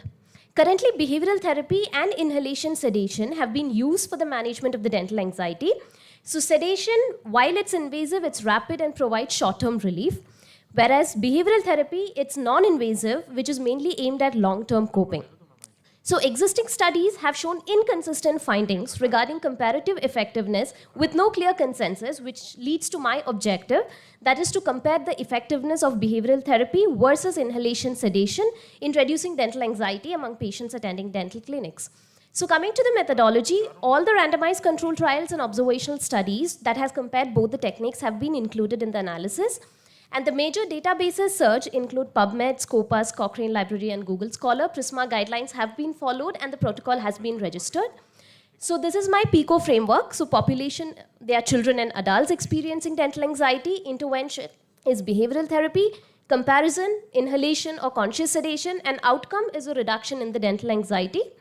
Coming to the statistical part, meta-analysis has been performed using Review Manager version 5.3 software. Random effects model was used to compute the effect size, which was the standardized mean differences. Heterogeneity was assessed using I-square statistic, and for quality assessment for RCTs, we have used Cochrane risk of bias tool and Newcastle-Ottawa scale for observational studies, and certainty of evidence was evaluated using grade. So coming to the results, a total of 83,624 studies were screened, out of which finally 6 studies were included. Majority of those studies were done among children, and the total number of participants were about 940. So this is my Prisma flow diagram. So this forest plot, it basically compares, it shows an overall comparison of behavioral therapy versus inhalation sedation in reducing dental anxiety, irrespective of the timing of the outcome assessment and also the age group. So as you can see here, it's not statistically significant, the overall results, but however, behavioral therapy favors reduction in the dental anxiety. So as the heterogeneity was quite high, that's 87%, we decided to do a subgroup analysis. So in the first subgroup analysis, this was basically including those studies in which the outcome assessment was done prior to the dental treatment. And as you can see, the results were significant, and it showed that behavioral therapy significantly reduced dental anxiety. We also did a subgroup analysis among children, which again showed that behavioral therapy significantly reduced dental anxiety. So coming to the quality assessment, as already mentioned, Newcastle-Ottawa scale was used for the observational studies, and the studies range somewhere between good to satisfactory quality. And for the risk of bias tool of Cochrane, that's for RCT, most of the domains, they were at low risk, except for blinding of personals and participants. That's due to the nature of the intervention. And this is my summary of findings table. That's a certainty of evidence using grade. So for RCTs, RCTs gave a high certainty of evidence, and non-randomized studies, they gave moderate certainty of evidence. So in conclusion, behavioral therapy was more effective than sedation in the management of dental anxiety, with stronger benefits seen in children. It is safer, non-invasive, and cost-effective option. So the decisions that we take needs to be evidence-based. And the findings of our study highlights the importance of incorporation of behavioral therapy in the management of dental anxiety for improved patient outcomes. Thank you.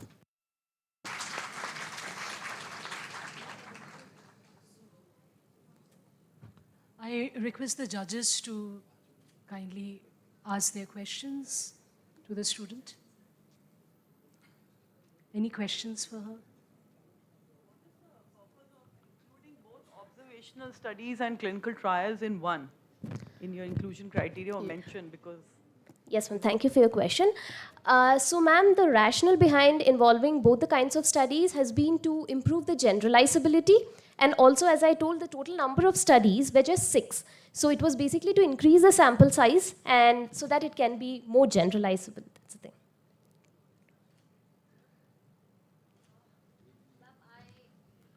not understand the. Are you doing this study here in your PhD? This is one of your thesis This topics? has already been published, ma'am, in evidence-based dentistry. Yeah, so this is not your work. This is what you're doing, a systematic review of so many things. Yes, this is. I believe that whatever work they are doing, if there is any Yes, we have just publication tried to regarding provide that- pooled evidence from the existing studies.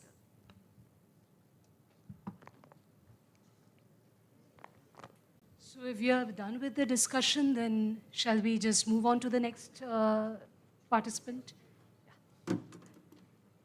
So a big round of applause for Dr. Grishma, Ms. Grishma. So the next participant and the final one is Ms. Sakshi Roy from Department of Biochemistry. I call upon Sakshi to now present her research.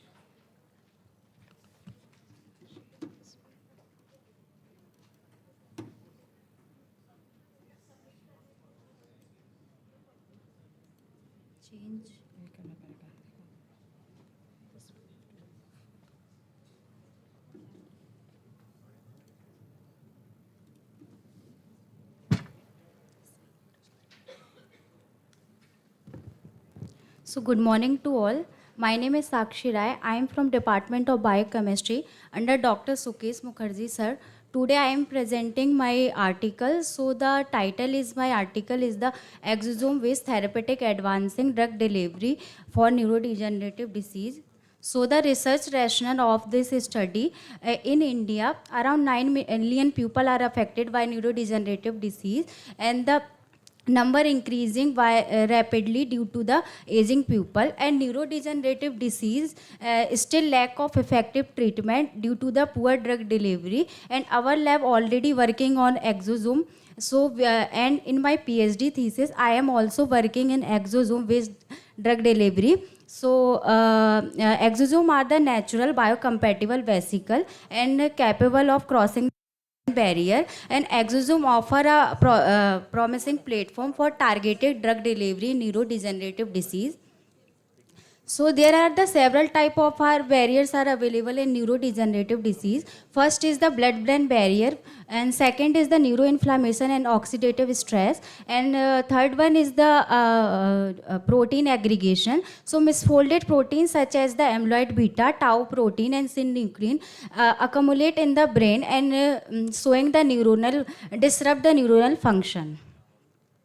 And why we are choose the exosome, why not liposome? Because liposome having some limitation like short circulation time, low drug loading capacity and high cost. So we are working on exosome. Exosome are the endogenous extracellular vesicle and ability to cross the blood-brain barrier, and they exhibit the low immunogenicity, high biocompatibility and natural and non-toxic. So we are working on exosome.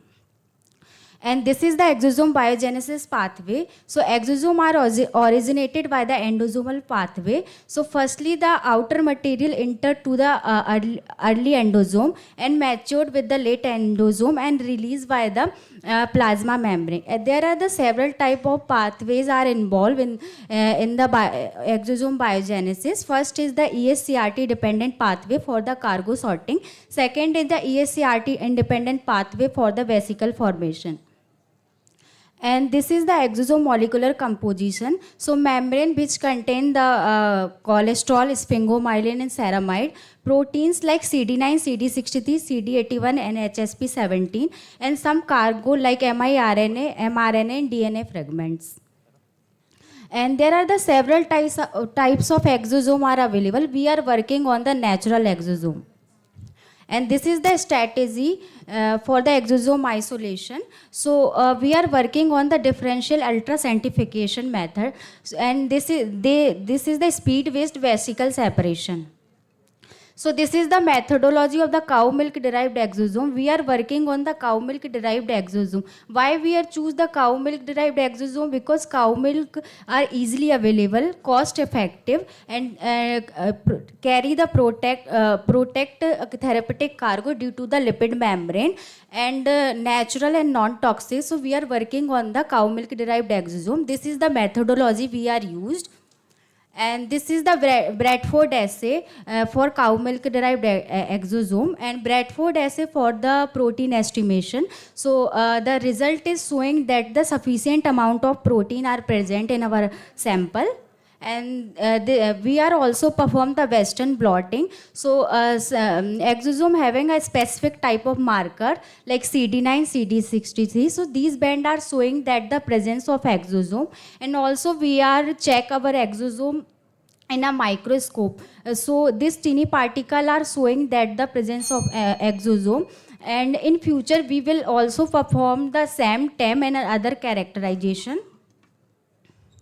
And the novelty of this work, so this study are the simple and effective exosome based approach for the brain targeted delivery. And conclusion and future perspective of study. So future prospect of his study, firstly we are isolate the exosome and tagged with the transferrin antibody, and brain endothelial cell having a several type of the transferrin receptor, and these exosome are tagged with the transferrin receptor and cross the blood brain barrier and drug release and showing that the neuronal recovery. So this is our future perspective. And then the conclusion of study, so exosome are compatible nanocarrier and cross the blood-brain barrier, overcome the major limitation for the conventional CNS drug delivery system. Thank you.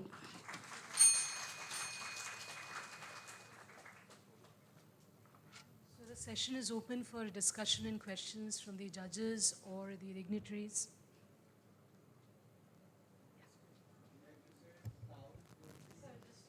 Yes, sir. Is the risk factor only for the neurodegenerative disease? This Other notes? Can you amyloid beta is also accumulate in beta amyloid? beta amyloid. Do you know the fragment of the beta amyloid? Yes, sir. Do you know the fragment of the beta amyloid? Tangle body are formed and then convert to the beta. I have the one basic query. Yes, sir. What are the difference in between Parkinson's disease and Alzheimer's disease? Okay. So Parkinson disease are the specific type of protein like synuclein, and then the Alzheimer disease are beta amyloid and tau protein and disrupt the neuronal cells. Okay. Any more questions from the... So if it's done, then we'll end this session. So with that, we come to the end of the session on ethics, the cornerstone of research. The good news or the bad news is that we are running a little late on the other side. So we have time for an open house discussion later on with Dr. Oli Mathur, Dr. Kaushik Chatterjee and other dignitaries here. But before that, we'll move on to the session 4, which is from imagination to innovation, transforming ideas into implementation. And for that, I call Dr. Zainab Ahmed onto the stage. Thank you.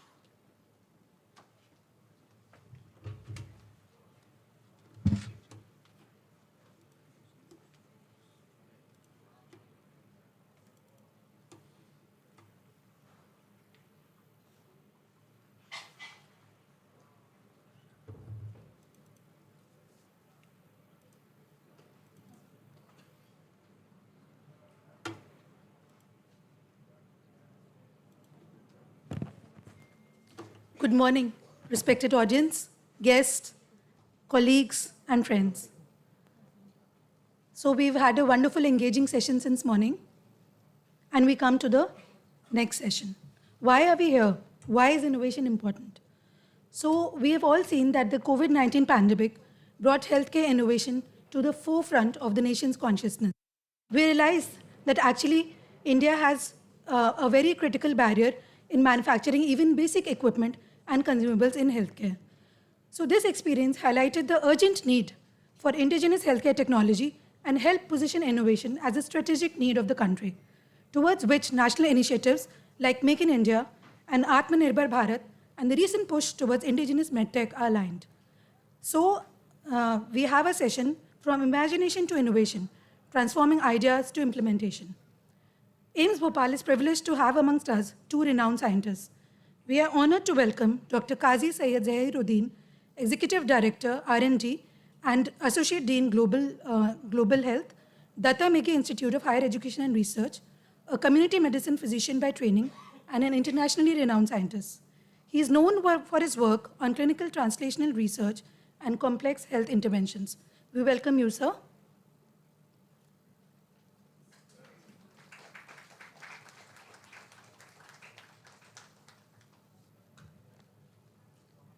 We are also excited to welcome Dr. Kaushik Chatterjee, Professor Material Chair, Department of Bioengineering at the famed Indian Institute of Science, Bengaluru.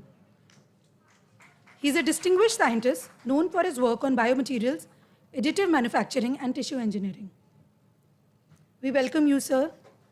To begin with, I would just give a brief glimpse into the current landscape of medtech innovation and IPR at AIIMS Bhopal. Innovation at AIIMS Bhopal was given a formalized push by the establishment of the Department of Translational Medicine in 2021. This, a one-of-its-kind department in the country, dedicated solely to translational research, works on a bidirectional approach from bench to bedside and vice versa to enable translate lab-based findings into clinical applications. The departmental faculty are collaborating on cutting-edge research on molecular medicine, oncology, molecular cardiology, immunology, nanomedicine, pharmacogenomics, tissue engineering, and medical devices. Supported by the Department of Health Research, Ministry of Health and Family Welfare, Government of India, the Medical Research Unit was established in 2021 to foster high-quality, collaborative, interdisciplinary medical research. It boasts of a molecular lab with an advanced RT-PCR lab for genomic analysis, molecular and genetic studies, an augmented reality VR lab, and a data analysis and computational facility which provides researchers with the necessary tools to analyze vast data sets.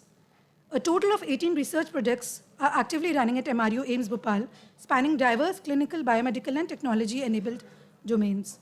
Projects range from a project on community-based rehabilitation of spinal cord injury patients, investigation of salivary biomarkers as a non-invasive method for early detection of oral cancer, research on phytochemicals as adjuvants to cancer therapy, and virtual reality therapy for treating acrophobia. An innovation and incubation hub coined Bani Health was established in 2023 to maintain and support the navigation of the complexities of product development and generation and protection of IP. The hub connects innovators with appropriate engineering expertise to enable prototype design, development, and refinement. These efforts collectively bridge the gap between conceptual innovation and real-world application. Currently, 19 projects are being incubated at Bani Health, spanning domains of healthcare innovation and medical technology. The Collaborating Center for Assistive Health Technology, or CCAT as we know it, has been established in 2025, and it has been entrusted with innovation and product development in assistive health. It focuses on need-based solutions by integrating clinical insights with engineering expertise to develop accessible and affordable assistive technology. Recently, a hackathon was organized to generate innovative ideas aimed at solving real-world problems faced by patients and clinicians working in the field of assistive health solutions. The event catalyzed 14 promising projects ranging from AI wheelchair training system, low-cost hearing aids, digital products for personalized learning and patient monitoring, as well as projects on wearable devices. These are currently being mentored and refined by CCAT. We have another interesting facility called the Computational 3D Modeling and Biomechanics Laboratory, which was established in 2025 as a centralized institutional facility integrating medical imaging, computational modeling, biomechanics, additive manufacturing, and immersive visualization technologies. This 3D modeling lab is currently working on 3D printed models for teaching and training, and as well as it also helps in surgical planning for complex cases by creating 3D models for pre-operative visualization of complex surgical anatomy. For example, in the few cases that you can see, they had created a model of a spinal tumor and a jaw tumor to better study what will be the likely approach or the safe approach in a particular patient. This vibrant ecosystem at AIIMS Bhopal had started bearing some fruits. Some projects are already progressing towards tangible products and solutions addressing clinical needs. Over the last few years, we have a steady output of intellectual property, including patents and copyrights. Our researchers hold patents on various innovations useful in preclinical, paraclinical, as well as clinical domains. You can see that our our researchers hold patents in anatomy and in biochemistry, as well as in, we have a lot of active researchers in the field of OFMS and trauma and emergency medicine. Many of our researchers are ready with prototypes that have been demonstrated to solve real-world challenges. This, on the right side, you can see Prayas, which is a working prototype of an AI-enabled medication reminder. Prototypes of several surgical and rehab equipments have also been developed. Tangible benefits have also started reaching a few patients who needed advanced surgical planning, and they have greatly benefited from these advances. So as we move from imagination to innovation, we have taken important first steps, but there are still many miles to go before our ideas truly help patients' lives. To further enlighten us and guide us on the way forward on medtech innovation, I would now like to invite Dr. Qazi Syed Zahiruddin, Director R&D and Associate Dean Global Health, for his much-awaited talk on the impact of medtech innovation, bridging medicine, engineering, and patient care.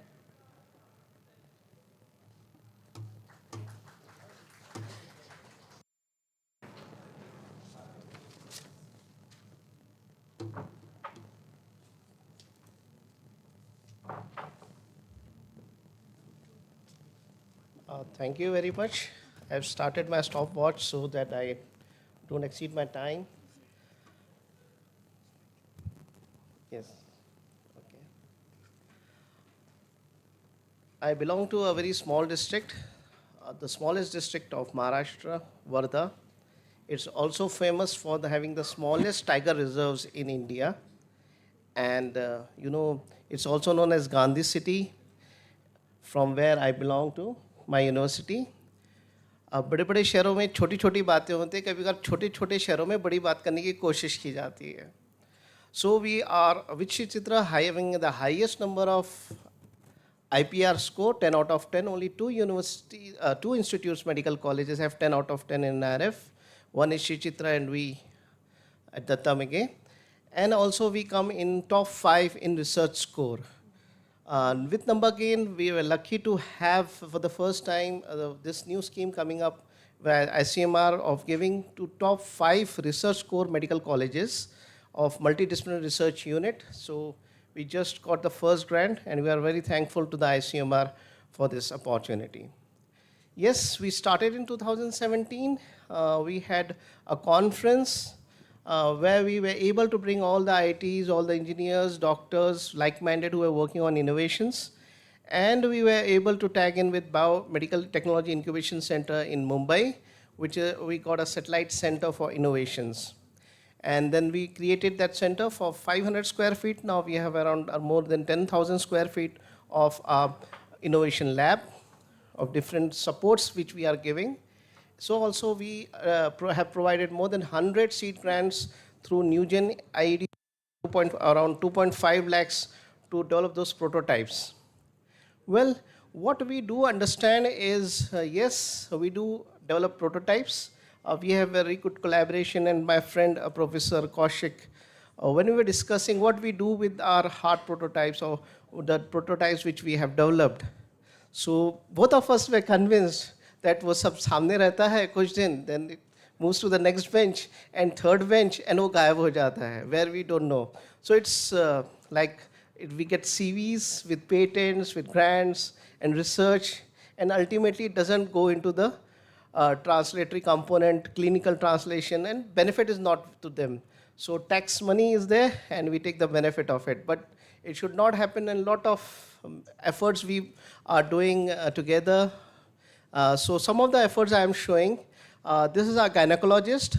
She works with one of the startups and she developed this endoscope, and ICMR is supporting for the multiple clinical sites trials. And also one of the phytosense that has been now deployed in AIIMS Jodhpur, and we have got all those approvals from test licensing to manufacturing licensing now, including in GM, government e-marketing, and AIIMS Jodhpur was able to acquire them and they are on sale in the market. Coming to the Cerebro, this is detects an intracranial bleed, and It's a very useful device for rural areas and particularly in hilly regions. My elder brother is a colonel in military, and he said it's very useful for our commandos or our soldiers. They have a frequent fall and they do not have those facilities in hilly regions, and this may really be a helpful device. So not only this, now we started engaging in working on screening of brain tumors. When we were working for this, we were able to understand this works on near infrared spectroscopy and can be also used for brain tumors. And the neurosurgeons and neurophysicians, they were very, very happy if this device really comes up. That may be of great help because majority of the patients are poor and they do not are affording those investigations, and definitely this is a very low cost device, and at a very low cost we can screen those patients even for the like headache patients, and very quickly within 2 minutes you can scan the brain with this device. It's a handheld and doesn't create much time. Even a non-skilled person, if properly trained, can do it very quickly, and it doesn't require some like a skilled person to work on this, and then we can refer that patient for further investigation. So this is the next venture which we had. Now this also is with the startups Amnivore and Desnivore. This is one of the colleagues, Dr. Shantanu Dhara from IIT Kharagpur. So this almost like we have around 11 crores for this project, in which these two startups are helping us. We worked with fish collagens, developed those collagen type 1, 97 specificity. Now we are working electrospinning to give like ionotropic electrospinning machine that integrates and gives a very good like wound healing product. And you may be very happy to know like whatever traditional dressings, there were a lot of secondary injuries happening. जो God ने इतना अच्छा बनाया healthy tissues, new tissues, we are while dressing we erode them all, right? In rural areas particularly, and those products which do not prevent secondary injuries, what really happens is it's very costly, and it's all coming from outside India or from China. So what we have done is we are working on this wound healing product, which can be even used in the rural areas and will enhance the economy of the villages, as well as develop this wound healing products integrated with this collagen, and then that will not only prevent secondary infections, it may reduce the quick healing, infections will be reduced, and there are many more benefits at that cost. So this is one startup, two startups which we are working with the IIT Kharagpur and these two startups, and hopefully in coming 2 years they will be in the market. This is a porous titanium implant. You know the disadvantage, we all are doctors, so definitely I'll not take much time.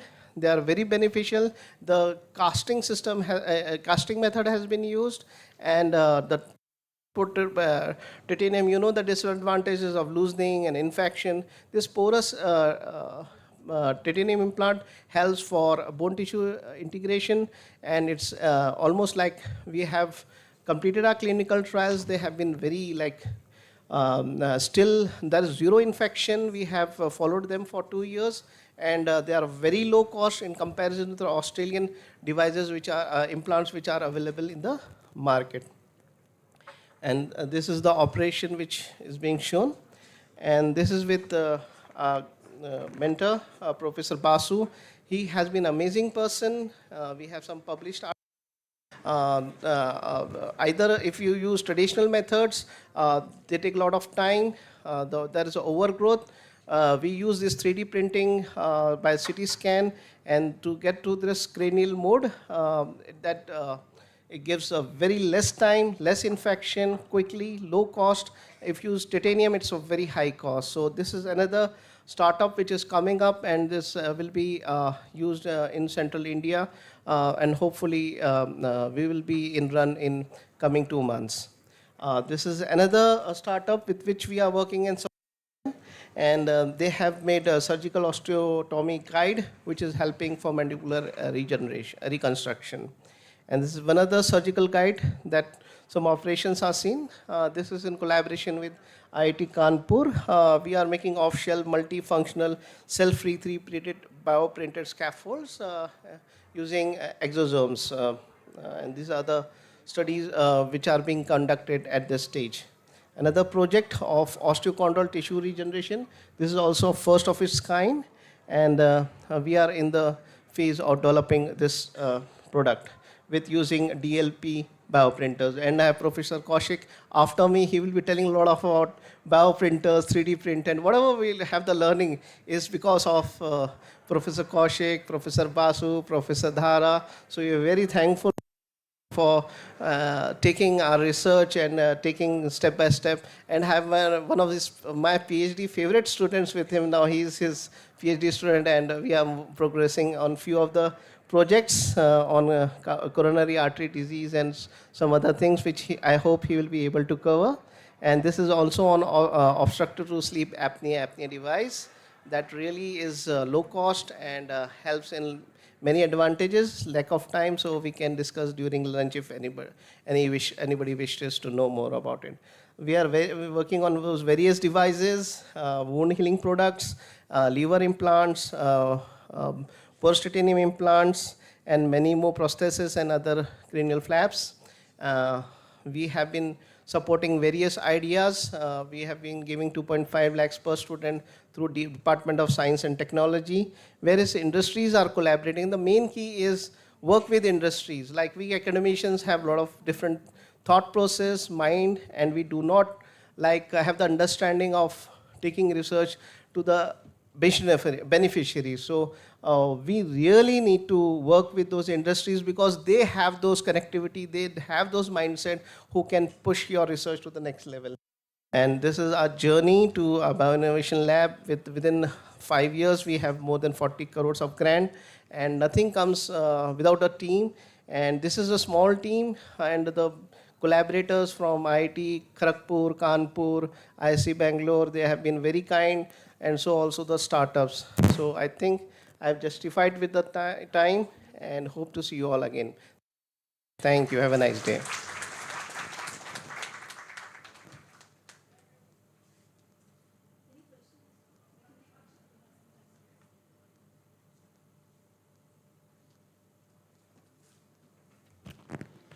Thank you, sir, for your excellent talk. And it is really inspiring to know that you guys are doing such good work. And hopefully we'll be able to collaborate with either one of your projects.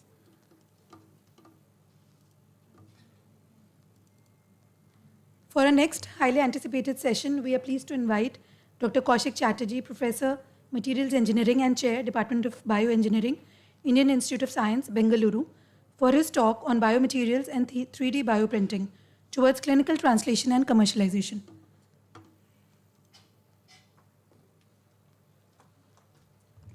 So good afternoon, and thank you to the entire team at AIIMS Bhopal for this invitation.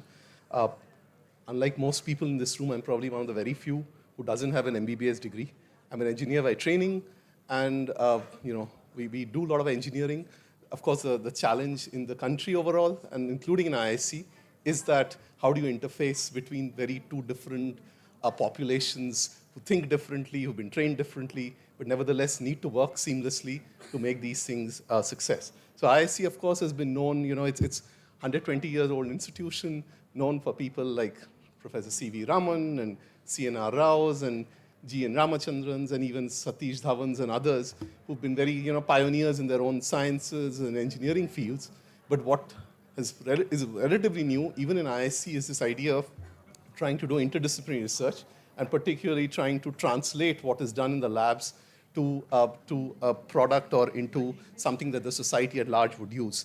So let me just give you a quick overview of some things we do in the context of materials and fabrication for biomedical applications. I won't have time to explain everything, but hopefully you get a glimpse, and particularly from an engineering perspective. So when I talk about biomaterials, I'm talking about materials that are used in medical. There are many, of course, that get used in the clinic, but there's a lot of scope for improving them. And of course, in terms of how we make them, and that is where 3D printing comes in, and I'll explain at least one example of that. The other is this idea of trying to do tissue regeneration or tissue engineering, where you, of course, start with cells taken either from a donor or from the same patient, but you need a biomaterial, typically a bioresorbable soft polymer on which you put these cells, and then you can implant them back so that you regenerate the tissue of interest. But you can also flip it around, where instead of trying to put it inside the body, you can recreate what's in the body on the lab scale. And the idea these days, including across regulatory bodies around the world, including in India, is to get away from animal testing. Because although animal testing is traditionally used to bridge what happens in the lab with what's seen in the human body, there are limitations starting from ethics to lack of success, from translating from animals to humans. So there's a trying to make engineered systems that would be able to capture what's inside the body on a lab scale, and one could use biomaterials for that, all the way from doing drug screening, cosmetic testing to personalized medicine. And there again, biomaterials play an important role. This, of course, you can take your material and you can make it and process it many ways. One is to start with a mold. You can pour your material, do something like casting, and that's what's called formative manufacturing. You can start with a block of it, machine it down, which is subtractive manufacturing, or you can do what's called 3D printing or additive manufacturing, where you have a design of a part and you deposit it in a layer-by-layer fashion. And that is 3D printing or additive manufacturing. Now, of course, you don't want to do additive manufacturing for, particularly if you're doing mass-scale production. Where you want to use additive manufacturing and 3D printing is where you need a small number of parts, you want personalized devices, and you want parts of complex geometry. The things, one of the technologies that's widely, applied even in industry, and you can actually design your part and, give a contract service to companies to print your parts, is a process called selective laser melting. I won't get into details, but basically you start with metal powder, and you can build parts out of titanium, out of stainless steel. But from our understanding of material science, we are able to look at the problems of the printed. And one of the things we've tried to do is to look at titanium, because it's used in a lot of orthopedic and dental applications because of a variety of attractive properties. Now, one of the things we learned is that when you print a part, say if I made this by machining versus I made this same part by 3D printing, because of the material science and the fabrication involved, the 3D printed part would be more brittle than what you would get out of machining. I won't get into material science, but if you were to put this implant in the body, it would biomechanically not be so robust. So the question is, after you printed it, what can you do to mitigate that problem? So from our understanding of all the metallurgy that is known, what we did is to do a post-processing heat treatment, and that mitigates some of that problem. And then we tried applying that in a sort of a imaginary clinical scenario. So we looked at these orthopedic devices. So here we've got a stack of simple plates that were printed. We look at crystal structures.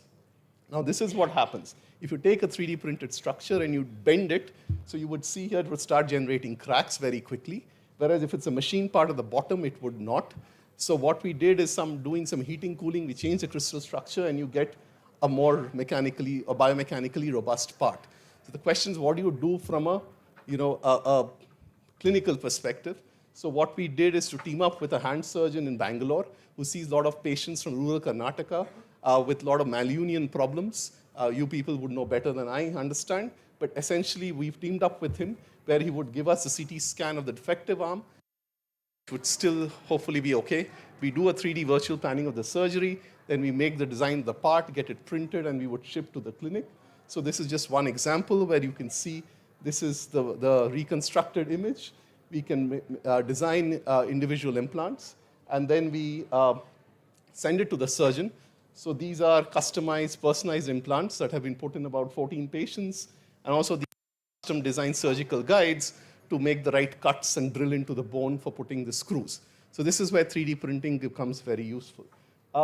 Another example where we've tried to translate what we do is when a startup company based in Bangalore, they came to us and said, can you design or can you engineer sort of a hemostat for wound healing? And there is a big market for it. And one of the things is that's used is something called chitosan. It's a polymer or a polysaccharide that you get out of insects or crab shells and so on. So now one of the problems is that if you were to take that and you apply it on a wound or on a profusely bleeding site, what you would find is that chitosan is good at clotting blood, but it's mucoadhesive. So it sticks to your wound, and when you try to peel it off, in a good fraction of those cases, rebleeding can start.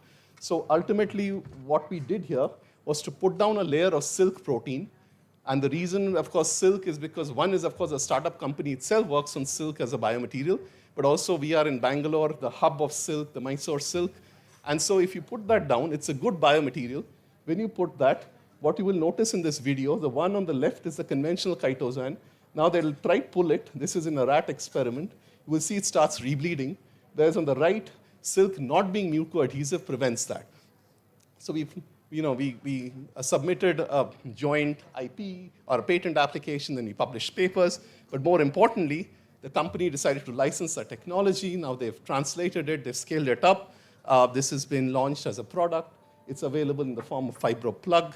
And this was December 2023 when this was officially launched at the Global Bio India program. So this has now been used not only in the clinical, in the civilian hospitals, but also in defense hospitals and elsewhere. So these are sort of early attempts in trying to take simple technologies and push them into clinic and, of course, into the markets. Aside from that, there are fancier, frontier technologies which still have a long way to go. But just to give you a very quick glimpse, there's something called 3D printing, but also you can print down live cells, which will be bioprinting. So you can take a biomaterial, typically some gel sort of substance. You take this hydrogel, and then you have live cells mixed in there, and then you can print them down in a layer-by-layer fashion. There are many ways to do it. One of them is something called digital light projection system, or DLP technology. So you have a photocurable system. You dissolve that powder in a buffer, and then with cells in it, and then you shine light, and you can create these parts of various sort of shapes and sizes. Again, we are in Bangalore, hub of silk, so we can send our students out to the farmer's market, get us a gunny bag of silkworm cocoons. What is well known is if you take that silk protein, it's actually a very good biomedical material. So, but the question is, how do you make it compatible for 3D printing? So what we do here is do some small chemical modification, and finally we have this 3D bioprinted. I just want to show you this image. What you see on the top row are images we feed into the computer, and the bottom are photographs of what's been printed. What's important here is you're able to make gels that look like tissues in the human body. So if you were to take bone and demineralize it, it would look things like in ABC, versus if you think about D and E, these are more like your blood vessels in the body. And you can actually encapsulate live cells. In this case, we have bone cells. You can encapsulate them while it's getting printed. They will not only survive, but they will also proliferate, they will differentiate, and they will exhibit all the functions associated with bone formation in vitro. Some of these things we've tried in small animal models to see that these are compatible.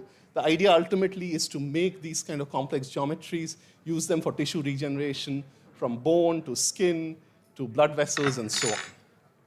The other complementary technology is something called extrusion printing. You typically have these robotic heads. I think there's one in your institute as well. I saw the video. So you will have a print head which will have gels in it with live cells. You basically squeeze it like a toothpaste, and you would deposit that in a layer-by-layer fashion. Now these printers will typically have multiple heads, 2 or 3 heads. So you can have different gel formulations or different cell populations so that you can layer them in various orders and make sandwich structures and so on. Now, one of the things, aside from regeneration, is to think in terms of personalized medicine. So in this particular study, what we try to do is work with Kidwai Hospital in Bangalore. It's a major oncology hospital, and where they were doing these breast cancer surgeries. So instead of throwing away the tissue, we would collect that, and we would isolate out these organoids or little spheroids. We don't go down to single-cell suspensions, but we collect that. We mix it with our inks. We fine-tune that so that it's the right biomaterial formulations, and then we try and grow them. So here you can see that these cell clusters start off as small agglomerates. They grow a little bit, but after which they stop growing. So this is all within the gel. And we check for markers.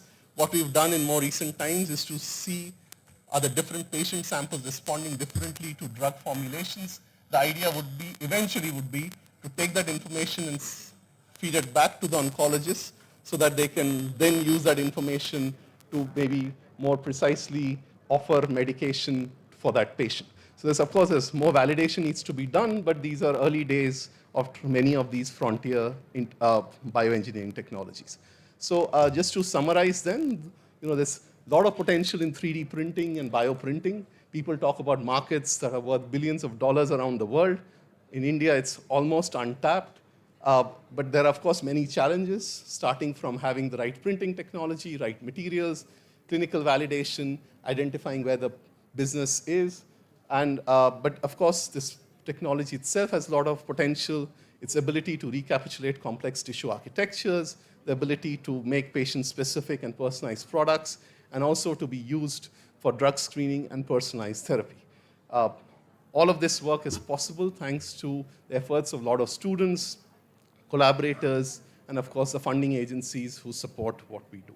So thank you once again for the invitation, and I'd be happy to answer any questions.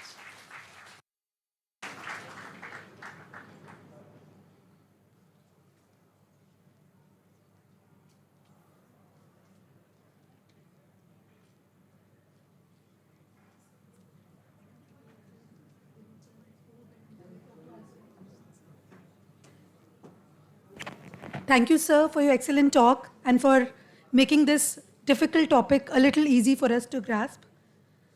The house is open for discussion. Any questions to any of the speakers, any of the speakers from the first session? I think there were a few questions for Roli, ma'am. We can take those right now.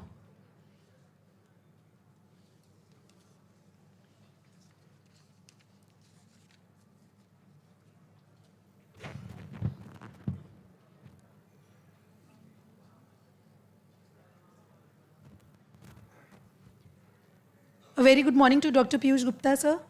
So welcome from AIIMS Bhopal.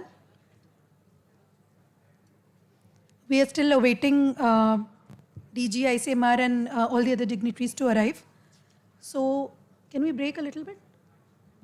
We can break for 5-10 minutes and then assemble again. Yes, ma'am. Mike, can you please give the mic?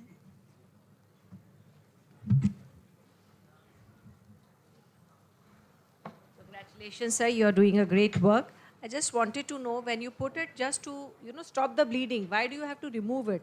Is it not bioabsorbable? Or do you have to remove it after the initial active bleeding stops? So one thing. Secondly, when you put a silk cover to it, does it also becomes like a sponge where one-sided it can, absorb and get swollen? So these are few things which, they can always be of immense help to people who have severe bleeding, not able to clot, and so many things. So that is what I just wanted to know, that why do you have to pull it and does it get absorbed also? No, thank you. I think these are important questions. And I think there is no, one material or one product that will cater to all the requirements. And in fact, the fact that it doesn't is what keeps people like us in business, because we can keep churning out various kinds of technologies. But the idea is that there are some wounds, maybe external wounds. Maybe there's a gunshot wound. There is a major trauma incident or something. There you would just want to quickly stop the bleeding and prevent the person from collapsing, and then take them to some center for taking care of that. You do want those internal hemostats for surgeries. There, something like chitosan would not work. You would need a different material formulation. Those are a bit more complex. So again, that's where we develop those things also in lab.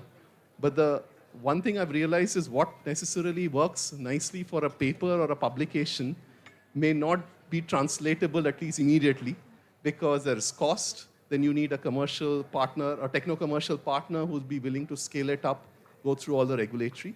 So practically speaking, this was the one where we did have someone who was willing to take up this technology. We routinely do a variety of things. I wish there were enough people to translate it, but we are always looking for those opportunities. And one last comment would be, I think again, I'm not a medical person at all, but having interacted with a lot of medical people, finding the right problem statements are also important, because sometimes as engineers, we sit in the lab and maybe we are trying to come up with a solution for a problem that doesn't exist or may not be so important for you. So again, depending, like you're pointing out these challenges, for many others, we would really need the medical community also to work with engineers, particularly all these young students would hopefully be inspired to do that right from the beginning of the project, so that we can find out where those gaps are and then come up with those appropriate solutions like you suggest. Any more questions from? Any more questions from the audience? I have a question for Roli ma'am. Ma'am, regarding commercialization, because, for example, engineering institutes and they are equipped for commercialization of their patents. So I believe that there's a lot of perceived conflict of interest for medical colleges regarding that. So what is your take on that? See, conflicts of interest will always be there in whatever activity you do. And it's not a bad thing. We will always have some kind of a interest, which could conflict. The problem becomes when it conflicts with your primary goal. So if you do it in a manner that you declare, you are transparent about it, there is a clear-cut policy, it is declared and then managed accordingly in the institution that, okay, this is the commercial interest, how the returns are going to go back to the community or to the people or to the hospital or what kind of benefits. Is this product going to be available at a low cost in the country? Is it going to be only exported, and not going to be of use to common man in the country? So those are the kind of relevant questions that we have to ask and find answers to that in the proposal that is for review.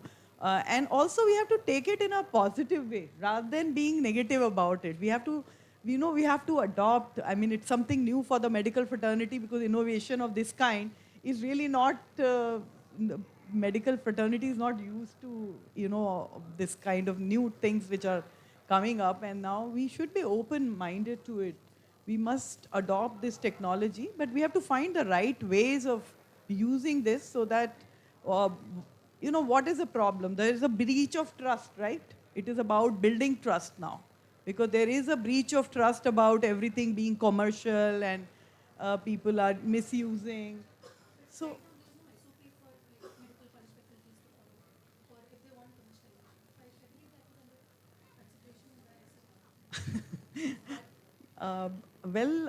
I think together we all need to work on it. We have not developed a policy as of now on this aspect, but yeah, definitely. If your institution has practical experience, because a lot of time for us, without any practical experience, we are talking theory. But you are actually working on the ground, we can work on it together. We are very happy to partner with you to understand the kind of challenges and to help in developing a policy which will be of use not only to you but other institutions. Yeah.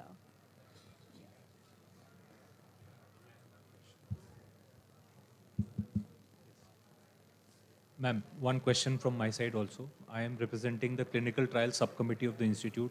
Madam is here representing the ethics committee. There's one question which creates a bit of debate among researchers here. And that question is around compensation in research which is done in academic settings, particularly non-commercial research. What comes in the category of academic clinical trials or in general clinical trials, the definition, broad definition that is there. So would you please shed some light on it? Well, thank you for that question, because that question has been troubling all academic centers, everywhere. We do a lot more. If you look at the amount of research that is being done in India, probably 90 to 95% is academic research. Only 5 to 7% may be clinical trials, which are for marketing approval of new products, which are pharmaceutical industry funded. And there you have all the budgets which are available for putting into place compensation and all that, and the formula and all that. But the whole other biomedical and health research arena, including clinical research, non-regulatory clinical trials that are conducted in academic settings.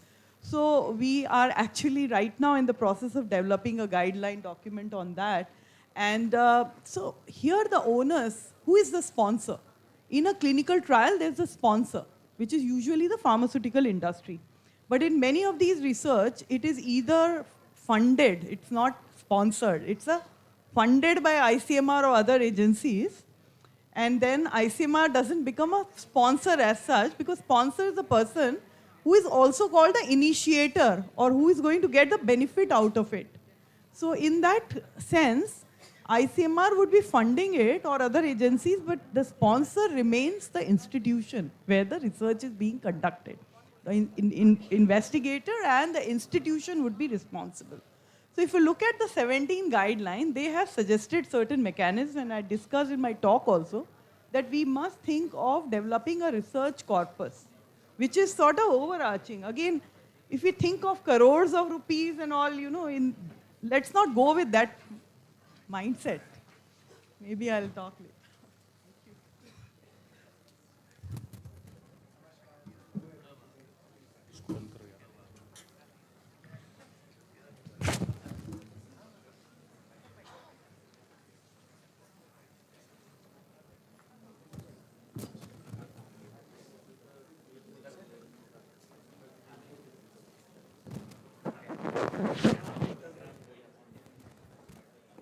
A very good afternoon, dear colleagues, students, research scholars.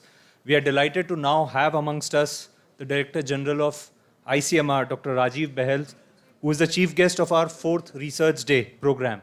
Please welcome him with a round of applause.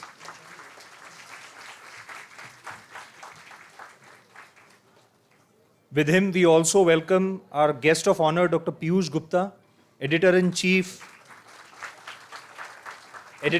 of the Indian Journal of Medical Research, which is the flagship journal of ICMR.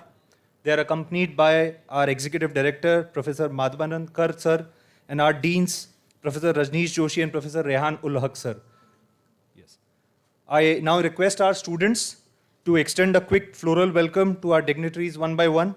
Shivang, please. Dr. Bahel. Sir, we'll just do it quickly. Please, aa jaiye aap log. Shreyas. Divyansh. Okay. Now I invite Director Sir to please take the proceedings further.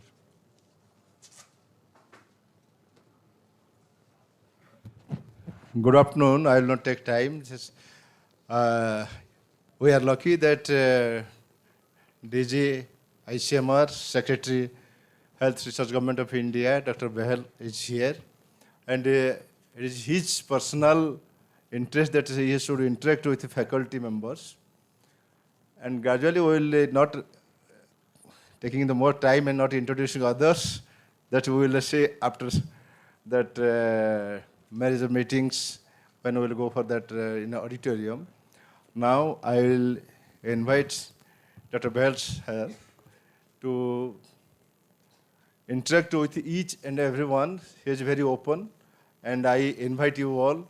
You can share your ideas or your questionnaires Sir wants to know, and she will interact with you all.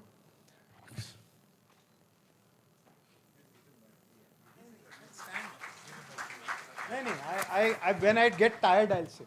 It's okay. I like to stand. Thank you. So, firstly, delighted to be here.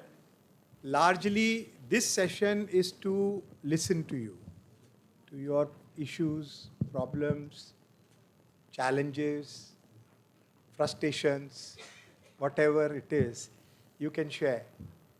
Because then you will hear me talk later. So the only thing I will first ask is 1 or 2 questions. Those of you who have had a research grant from any organization in the past 3 years, please raise your hand. Wonderful. Huge number. Okay, thank you. Those of you who have had a research grant from ICMR in the past 3 years. Okay, roughly the same number. So mostly the ones who are getting from ICMR or others are also getting from ICMR. It always happens like that. The last question. Those of you who have got the research grant from ICMR for the first time as an extramural grant, first time grantees. Can you please stand up? I want to see the numbers because haath se pata nahi chalte. Okay, roughly 1, 2, 3, 4, 5, 6, 4, 5, 6 here, 7, 8, 9, 10, 11, 12, 13, 14, 15, 16, 17, 18, about 20 of you. Thank you. Thank you. All right, that was all my questions. This is something I ask. The rest is I'm going to take your questions and see if I can answer any one of them.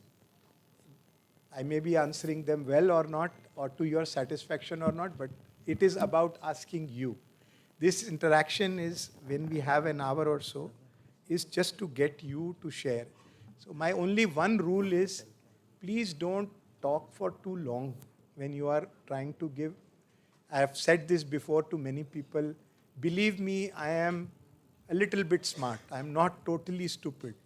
I understand. I get it. If you make a statement, I understand. You don't have to give a long reason for that. So kindly take the microphones. Yeah, some mics. Please raise your hand or stand up and they will get a microphone to you. And I want you to ask the questions. This is about you. This is not about me. You will listen to me when I speak.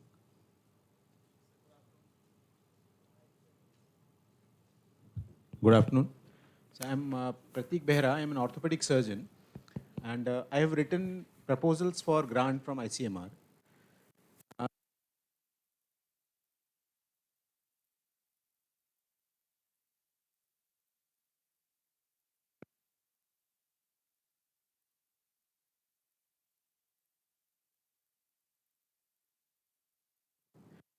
I have not been provided grant. How do I bring that requisite experience? Good idea. Good question. Very good question. Can I take 2 or 3 and then answer? Because otherwise other people, but if I forget your question, you will remind me. Okay. Yes. Sir, I am Snehil Gupta. I am Associate Professor of Psychiatry. I have got one grant of ICMR, 2022, sir. The question with probably the young probably researcher, should we go for a multi-center study or we plan a single center study with a robust methodology which may involve multiple allied departments? So in a multi-centric study at times there again, is I am saying, do not explain. issues. Believe me, I understand your question. Okay? Yes? One more, and then I'll provide a little bit of an answer for it. Good afternoon, sir. Sir, I'm Dr. Vaibhav Ingle. I'm Associate Professor of Medicine. If I could request someone to write the questions, could take some notes. I don't know who I can request, who has a piece of paper, and then later give me these also, so that if there are some actions. Roli ji, can I request you? इनको मैं पकड़ सकता हूँ. आप जरा note कर लीजिए. हाँ, सवाल नोट कर लीजिए. आंसर की जरूरत नहीं है नोट करने की. सवाल नोट कर लीजिए. हाँ जी, third. Good afternoon, sir. Sir, I am Dr. Vaibhav Ingle. I'm Associate Professor of Medicine.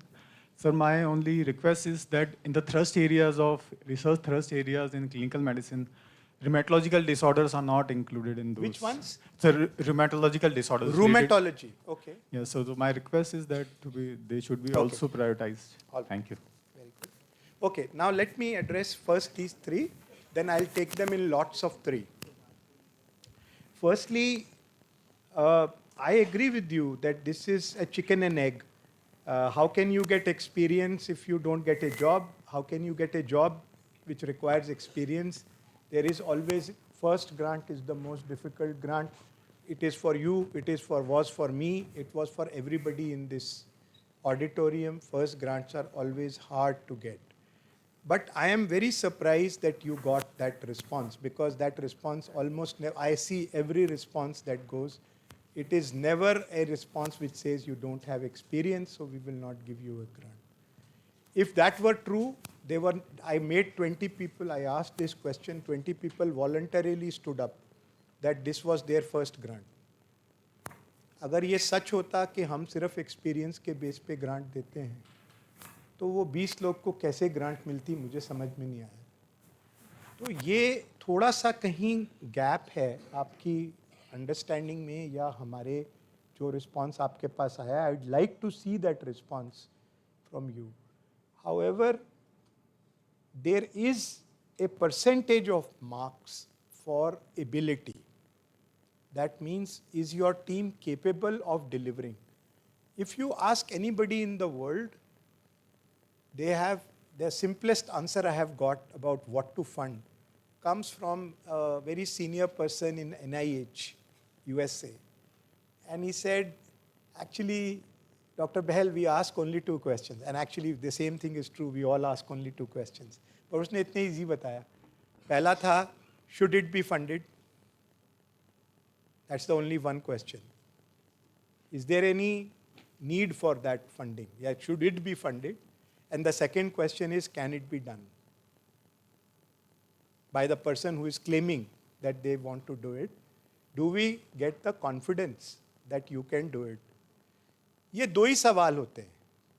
एक ये कि ये क्या इतना इम्पोर्टेंट है कि ICMR उसमें इन्वेस्ट करे, और दूसरा क्या आपने जो लिखा है, हम आपको नहीं देख रहे कि आप प्रोफेसर हो इन दिस थिंग, आपकी पहली ग्रांट है या चौथी ग्रांट है या 50वीं ग्रांट है. हम सिर्फ ये जानना चाहते हैं कि एक कमेटी जो आप ही लोगों की कमेटी होती है, आप में से कितने लोग ICMR की साइंटिफिक सिलेक्शन कमिटीज़ में हैं? 1 2 3 4 5 6 7 8 9 10 15 लोग तो इधर ही. इन्हीं लोग की पीयर रिव्यू कमेटी होती है, ICMR की नहीं होती है. ICMR के तो सिर्फ हम उस कमेटी को चलाते हैं. तो उसमें आपने जो लिखा है, does it give confidence to the committee that you can do it? If you can give that confidence, your proposal will be approved.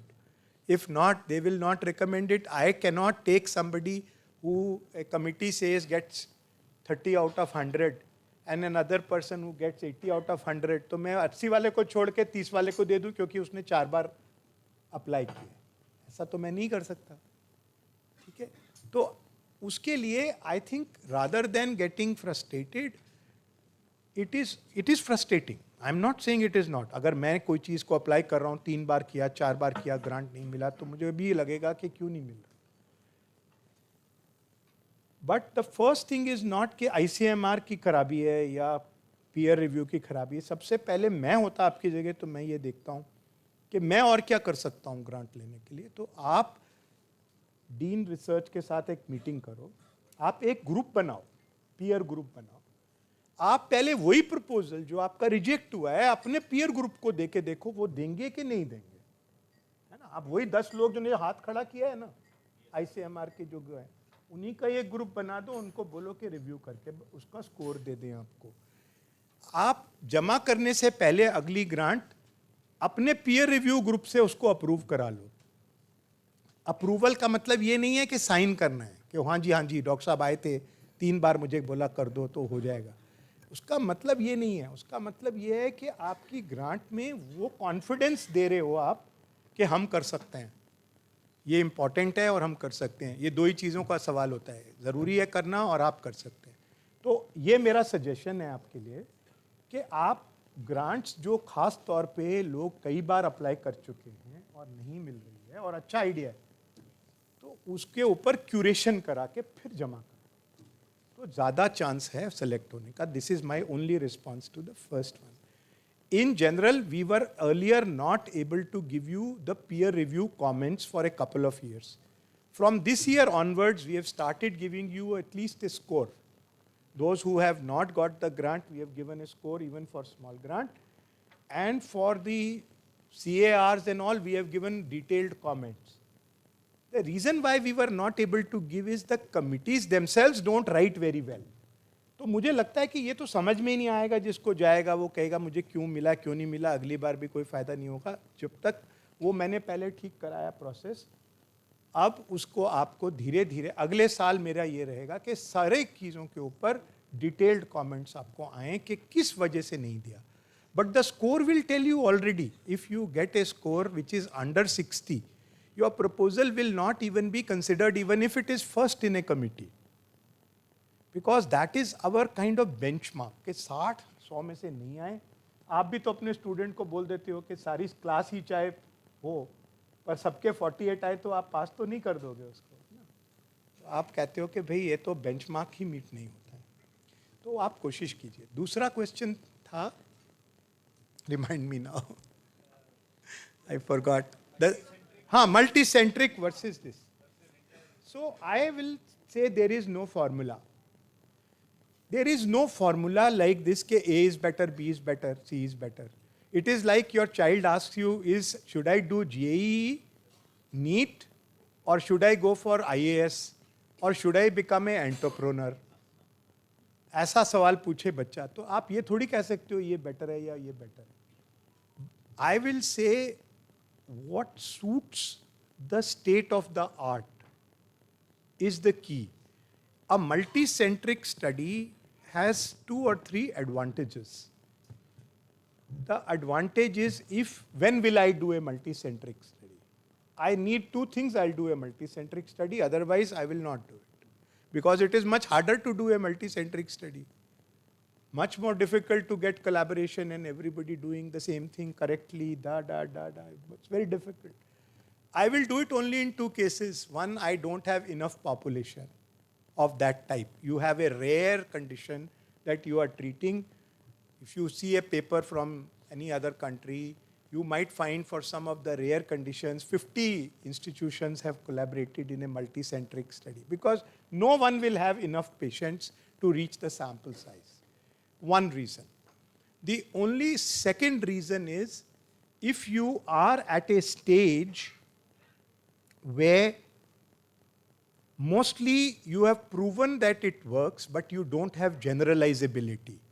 You say, सारी studies अभी तक जो है वो सेंट्रल इंडिया से ही हैं, साउथ इंडिया से, दूसरे पार्ट ऑफ द कंट्री से कहीं कोई स्टडी है ही नहीं. तब आप उस स्टेज पे कहते हो कि ये मल्टी सेंट्रिक करने से डिसीजन आसान होता है. अगर वो नीड फुलफिल नहीं होती तो क्यों करोगे आप मल्टी सेंट्रिक स्टडी? सिर्फ शो के लिए करने का कोई फायदा नहीं है कि मल्टी सेंट्रिक ज़्यादा फंड होती है, ऐसा नहीं है. अगर जरूरत नहीं है मल्टी सेंट्रिक स्टडी की तो क्यों फंड करेंगे हम? अगर सिंगल सेंटर, कितनी सारी सिंगल सेंटर स्टडी फंड होते हैं. तो ये मत सोचो हम फार्मूला ढूंढ रहे हैं, हम सोच रहे हैं कोई सी फार्मूला से शायद ज़्यादा होगा, तो ये सच नहीं. ठीक. तीसरा सवाल था कि रूमेटोलॉजी क्यों इम्पॉर्टेंट नहीं है. देखिए, everything in medicine is a priority.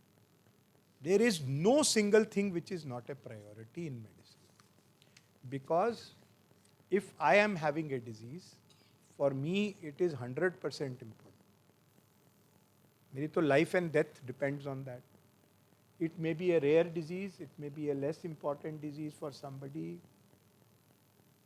However, when the Indian Council of Medical Research has to think, our budget is 1% of the NIH budget. अगर NIH का बजट 44 बिलियन है, हमारा 450 मिलियन है, 1%. तो उस पैसे को एक थोड़ा सा कॉन्सेंट्रेटेड तरीके से खर्च करने के लिए हम कुछ चीज़ों को थोड़ी सी ज़्यादा प्रायोरिटी देते हैं, जो हमारे देश में ज़्यादा इम्पॉर्टेंट और ज़्यादा अनसॉल्व्ड प्रॉब्लम्स हैं और उससे ज़्यादा मोर्टैलिटी. सबसे इम्पॉर्टेंट देखिए, अगर आपको करना हो तो mortality is more important in A way. It may be you can argue this for ever, but something that affects death will be always mostly considered a little more important than morbidity. Morbidity में पहले severe morbidity, फिर less severe morbidity. उसके अलावा growth, development, disability. ये 5 ही चीज़ें हैं जो important होती हैं, लेकिन उनकी भी अपनी एक hierarchy है. तो अगर मैं सारी चीज़ों की लिस्ट बनाना शुरू कर दूं तो किसको बाहर करूं? वो पॉसिबल नहीं हो सकता. लेकिन ये भी सच नहीं है कि बाकी चीज़ों को हम नहीं देखते. हमारी लास्ट होता है there is no other priority. Even then if it is a great proposal and important, it is still funded. But it is true that if you are working on diabetes और on cardiovascular disease जो लिखी हुई हैं, you stand a little more chance of getting selected. But that is a policy, public health type of decision that we take. That certain common things I would prefer to solve some problems than solving every problem. It is like saying you want to make a swimming pool and you have a certain amount of water, right? Only a certain amount of water. Now you can fill it in a 100 by 100 meter swimming pool and it becomes 6 inches and you say अब इसमें तैरो, तो उसमें तो क्या swimming करेगा कोई? तो आप कोशिश करोगे चलो 20 मीटर बाय 10 मीटर के पूल में शायद 4 फुट पानी हो तो कहीं हम निकल जाएंगे. तो ये एक डिसीजन है जो मैं नहीं कह रहा, डिफेंड नहीं कर रहा हूँ कि बाकी चीज़ें इंपॉर्टेंट नहीं है, पर आपको अगर आप मेरी जगह होते तब भी आपको ऐसे ही सोचना पड़ता कि कुछ चीज़ों पे ज़्यादा पैसा खर्च करना पड़ता है टू गेट सम बेनिफिट. हाँ, these priorities are not static. As our amount of funding will increase and as we solve some of the problems, suppose we eliminate TB, why should we have TB as a biggest priority? नहीं करेंगे तब. तो वो थोड़ा सा आपको ये, पर ये मत सोचिए कि आपका नाम प्रायोरिटी में नहीं आया तो आप उसके लिए अप्लाई करेंगे तो वो फंड नहीं होगा. ऐसा नहीं है. आप अगर लिस्ट खोल के देख लीजिए कि क्या क्या फंड हुआ है, जहाँ भी हमें कोई बहुत अच्छे प्रोजेक्ट मिलते हैं हम उससे रिस्ट्रिक्ट नहीं करते. हम इसलिए नहीं निकालते कि ये प्रायोरिटी नहीं है, लेकिन हाँ कुछ और चीज़ों को थोड़ी सी ज़्यादा प्रोबेबिलिटी हो सकती है. ये मेरे आपके लिए 3 लोग के जवाब हैं. I can take 3 other questions. Because you may not be fully satisfied with my answer, but I want to make it clear to you how I am thinking, so that you can think and see if it fits you. So this is 3 not a more. Dr. Kazi, Research Director, Datta Meke. We have the Technical Resource Hub. So we are in a rural place, so we find difficulty in getting staff. And we have a lot of money still pending and March is coming. So we requested the team if we can allocate such grants to get better resources by the time of I have March. So is understood it your possible? question. Yes. Okay, let me get the second one. Sir, this is not a question. Actually, we are requesting approval for a 1-year project salary so that PhD program can be initiated here. We get only 6 months from ICMR. And under which scheme? Sir, the ICMR is a multicentric project, sir. And I think it's the DHR ICMR scheme, sir. Sorry, I still have not understood which scheme. Sir, I'm not sure of the scheme. You sir. have to first find out पैसा कहाँ से आ रहा है, DHR से आ रहा है या ICMR से? ICMR, sir. अगर ICMR से आ रहा है, स्मॉल ग्रांट है, इंटरमीडिएट ग्रांट है? Intermediate grants. इंटरमीडिएट ग्रांट में 6 महीने की फंडिंग कोई होती नहीं है. Sir, funding नहीं. Project 3 साल की है, but we are getting in 6 months the. No. Please understand 2 things. Okay, there is some gap in our understanding. आपके प्रोजेक्ट को, कोई भी प्रोजेक्ट को 6 महीने की ग्रांट नहीं मिलती सैलरी के लिए. सिर्फ तभी होता है जब आपकी प्रोजेक्ट रिव्यू कमेटी ने डिसाइड किया कि आप अच्छा काम नहीं कर रहे, आपका काम ठीक नहीं है, 6 महीने के बाद रिव्यू करेंगे, फिर आपको ग्रांट आगे एक्सटेंड करेंगे. सिर्फ उस केस में 6 महीने में मिलती है. अदरवाइज 1 ईयरली ग्रांट है, सबको 1 ईयरली ही मिलती है. हो सकता है, please find out why you are not getting. There is no policy where we give grant for 6 months. Sometimes we give firstly 6 months for preparation because you don't have all the required clearances. So we give you 6 months to get all the clearances. एक वो reason होता है. दूसरा reason ये होता है कि जो प्रोजेक्ट रिव्यू कमेटी है उसने डिसाइड किया कि you are not able to make progress.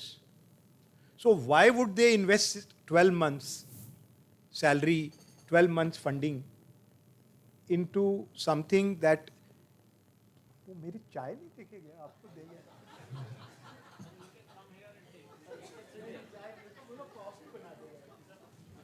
इधर ही पी लो, नहीं तो गले में दर्द हो जाएगा बोल बोल के. नहीं, आई एम हैप्पी स्टैंडिंग.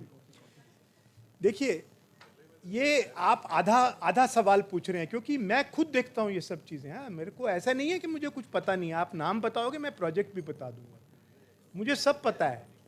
और कोई रीज़न होता ही नहीं है 6 महीने के लिए पैसे देने का. अगर है तो मुझे रीज़न बताओ, तब मैं बता सकता हूँ. जो पहला सवाल किसी ने पूछा था, मैं वो भी जवाब दे देता हूँ. मैं बोलने लग गया, सॉरी बीच में.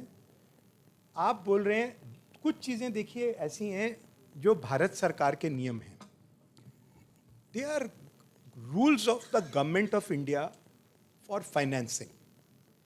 If you ask me to break them even as a secretary to the government of India, I can't. There is a flexibility with the secretary to do certain things, but there are certain things that are policy of the government. One sacrosanct policy is the following. There are 3 heads of funding in the government: for salaries, for GIA, which is for other needs, and for capital. In 3 heads में reappropriation is allowed only within the head. If you ask me, मैंने लोग नहीं रख पाया, मुझे research के लिए दे दो, मैं नहीं दे पाऊंगा क्योंकि मेरे पास ही पावर नहीं है. तो आप मुझसे ऐसी चीज मांग रहे हैं जो आपको खुद ही समझना चाहिए कि भारत सरकार का ये नियम है. नियम ये है कि सैलरी का पैसा कंटिंजेंसी में नहीं खर्च हो सकता, कंज्यूमेबल्स में नहीं हो सकता, कंज्यूमेबल का पैसा सैलरी में नहीं हो सकता, और कैपिटल में नहीं हो सकता, और कैपिटल का पैसा बाकी दोनों में नहीं हो सकता. ये चीज़ हर एक को समझ लेनी चाहिए एक बार. तो बार बार ये कहना कि आईसीएमआर मुझे ये दे दे, कैसे दे देगा? आईसीएमआर भी तो भारत सरकार का ही एजेंसी है ना? तो हम उसको तोड़ नहीं सकते. ये कुछ अनब्रेकेबल नियम है अभी के लिए. अगर ये आगे रिलैक्सेशन मिलेगी हमें सरकार से तो हम कर सकते हैं. अभी ये रिलैक्सेशन नहीं है. तो अगर आपको स्टाफ नहीं मिलता तो आप सोचो कि ये पैसा कहीं और लगा दूं, वो नहीं हो पाएगा. आपको स्टाफ ढूंढना पड़ेगा. और लोगों ने भी हाथ खड़ा किया था. Will take 2-3 questions. Sir, I'm Dr. Ayush Gupta in Department of Microbiology. Sir, you have recently introduced the concept of publication equivalence in the for assessing the research impact of a research project. So how it is going to be utilized further, sir, in our future evaluation if somebody has received the grant, previous grant? So that is. So very good question. Next question. We'll take 2-3 questions so that I allow you to ask. Otherwise, मैं लंबे answer देता हूँ, फिर वो time आपके पास थोड़ा हो जाएगा. Second, anybody else? Please think of a question. You have, if you are actually asking, देखो नहीं तो आपको अपॉइंटमेंट लेने के लिए आना पड़ेगा आईसीएमआर में, पता नहीं कब मिलेगी. अभी तो आप पूछ सकते हो, मैं बताने को तैयार हूँ. अगर कोई मन में सवाल है तो, अगर नहीं है तो जबरदस्ती का क्वेश्चन नहीं करिए. Good afternoon, sir. Ji. Hi. Good afternoon, sir. I'm Dr. Himanshu. I work as a scientific officer in Drishti CPS IIT Indore. Sir, in where? Drishti CPS IIT Indore, sir. IIT Indore. Yes, sir. Okay. So, sir, my question is, how open is ICMR to high risk, high reward researches as compared to the traditional ones? Okay, good question. We have 2 questions, one related to publication equivalent and one related to high risk, high reward. Any other person wants to ask? Yeah, it's done. बंद कर देंगे जल्दी. आपके कोई मन में ज़्यादा सवाल नहीं है, इसका मतलब सब ठीक हो रहा है, आप सब खुश हैं. और कोई क्वेश्चन? हाँ जी, बोलो.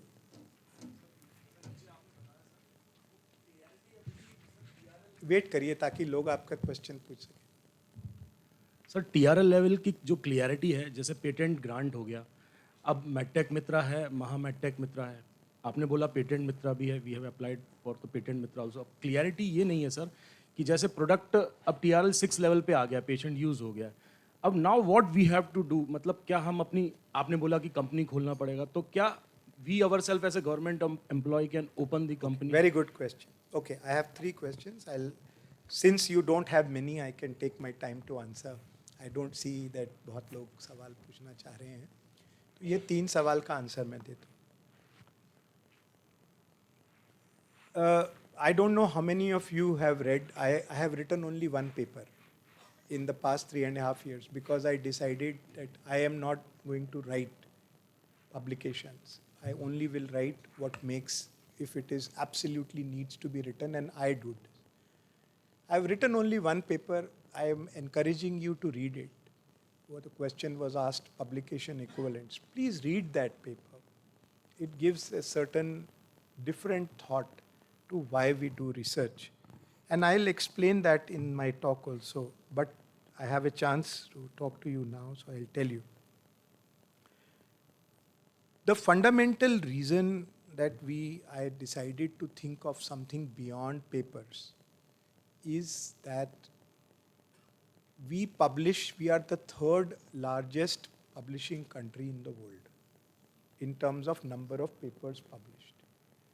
However, that does not mean we are the third best research country in the world. Our innovation research index is something like 39. So there is a discongruency, incongruent between the number of papers we write and the actual level of that paper. So obviously what it means is that most of those publications are not having great impact. So to give more credit to those kind of research and innovation efforts that have greater impact, I thought, how could we create this? Now there is an innovation index that was made by the PSA's office, but it had 85 indicators, and all 85 are displayed. And each one is different, so all institutes look the same. So I thought, why not use what is often used in physics and chemistry, that you create an equivalent. So I thought of a publication equivalent. That one publication is one publication equivalent, and what we need to do is either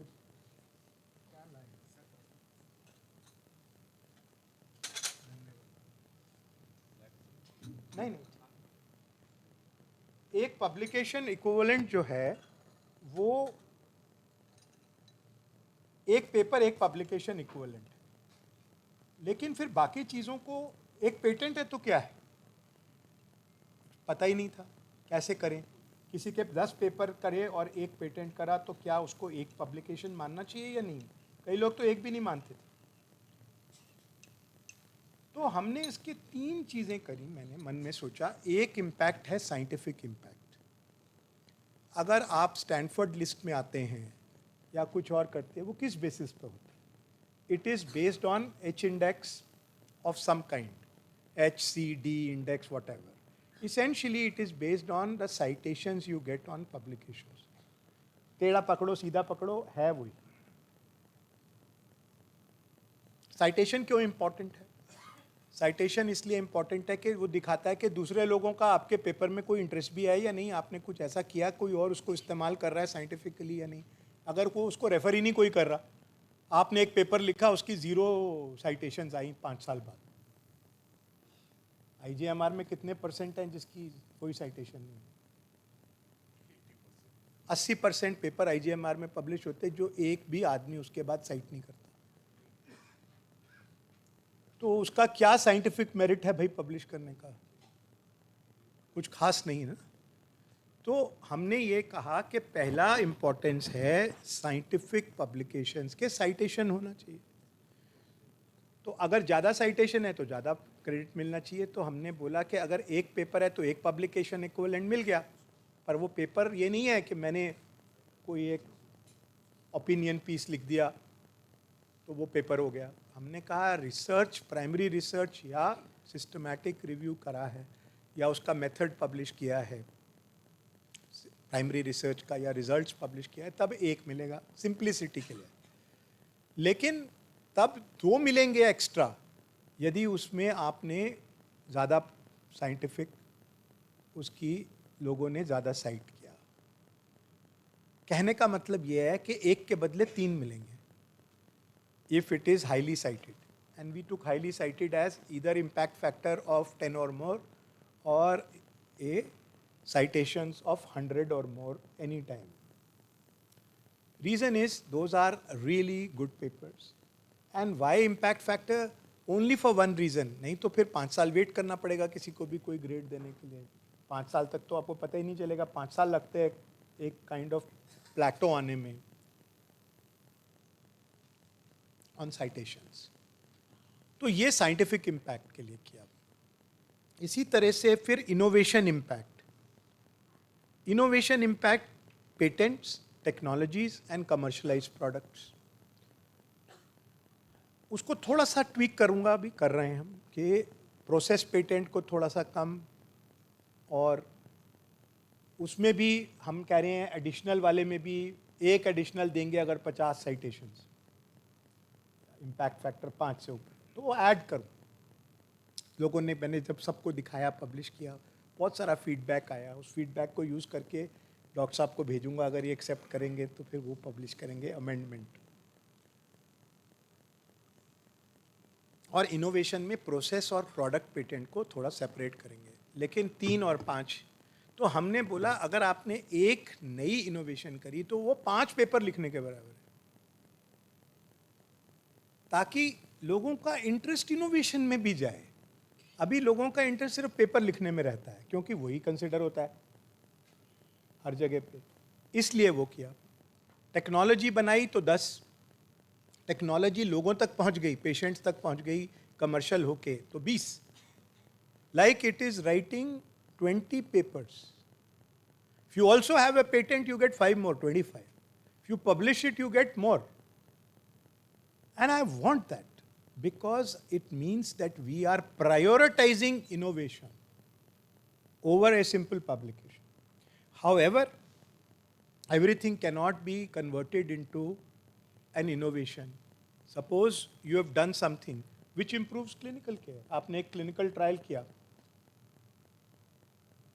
उससे treatment ही बदल गया, better हो गया treatment. ALL देते थे treatment, उससे 25% लोग उसी से मर जाते थे। उन्होंने उसको एल्गोरिदम इम्प्रूव किया, एक स्टडी की, वो क्या नाम है उसका, आइसिकल या क्या नाम था, इसकाल तो अब कर रहे हैं, आइसिकल था उसका नाम। तो उससे they improve the outcome. Now how it is not an innovation in the real sense of the word, no patent was filed. However, it improved clinical care, so I have given 10 publication equivalents. Anything that improves clinical care or public health. You make a new vaccine, that vaccine could be on this track, but it could also be that you show a new use of a vaccine or a new use of a strategy that improves public health, and it's part of the new policy. I said 10. Now, is this going to be any perfect system to measure? Absolutely not. There is no perfect system to measure anything. But is it better than what we are doing today? In my opinion, yes. Because we have given some value to publications, but more value to scientific impact, even more value to innovation impact, and even more value to if you change clinical practice. Your research changes clinical practice. That was the reason why we did the publication equivalent. Now, I don't need to necessarily explain it all over again. But this is, to me, it shows you a little different type of thinking of Indian Council of Medical Research, that we are not only counting papers. Now, how can it be used? Before publishing it, I applied it to ICMR itself. I said, how is ICMR doing on this? How many publication equivalents do we produce per scientist? How many publication equivalents we produce at ICMR, intramural and extramural grants for each crore spent? It showed a differentiation of our all. Then I applied it at institute level. We have 27 institutes, we applied it, and it could show me what are the problems in each institution. Not only by total publication equivalent, but also by their distribution. Many institutes of ICMR had 80-90% of their whole Ps only coming from papers, with no scientific impact also. Low impact papers. Others only, like NIV Pune, only 30% comes from papers. The rest comes from innovation, technology, public health. So when we showed it to each director, they were able to see कि हमारी कमी कहाँ है. उसके लिए use कर सकते हैं अपनी सेल्फ इम्प्रूवमेंट के लिए। अब आप बोलो कि ये लगा दो, मुझे ज़्यादा जल्दी प्रमोशन दे दो, वो मैं नहीं कह सकता, लेकिन मैं ये कह सकता हूँ ये सेल्फ इम्प्रूवमेंट ऑफ इंस्टीट्यूट अगर खुद करे अपनी, तो आपकी सही दिशा दिखा सकता है। तीसरी चीज़ कहाँ यूज़ किया, फिर मैंने अपने ऊपर यूज़ किया। मैं कहा मेरे कितने पब्लिकेशन इक्विवेलेंट हैं इंडिविजुअल करने के लिए कि मैं कैसे चीज़ों से मेरे पीज आ रहे हैं। Is it from only papers? Is it from important things? And so on. And I found it very useful, again, to think, okay, this is where, these are the papers which actually mattered. So looking back 30 years, I could see what mattered and what did not. And based on that, I can give advice to others. ये वाला काम ज़्यादा करो, ये कम करो। कल भी मैंने रात को खोला हुआ था, आपको दिखा रहा था कि इनको कहा जर्नल में, मैंने कहा मैं अपने से देख के बताता हूँ, भाई मेरे को कहाँ साइटेशन, कहीं 10,000 साइटेशन है एक पेपर के और कहीं 10 है। तो किसके 10,000 है, किसके 10 है, किसके 500 है, इसका एक एनालिसिस करने का मेरे पास एक साधन बन जाता है, एक तरीका, एक मैकेनिज्म बन। So should we use it? It's totally up to you. Are we making it mandatory? No. I don't like anything mandatory. If it is good, it will stand the test of time and institutions will want to use it and see, is it better than our current system of 3 papers for assistant professor to this? My view is yes, it is better, but it depends on you. आप ये करेंगे सारे को fail कर देंगे, बाकी लोग दुखी हो जाएंगे, तो मत करिए। मुझे कोई वो नहीं है कि ज़रूरी सबको करना है, लेकिन सेल्फ इम्प्रूवमेंट के लिए बहुत अच्छा है।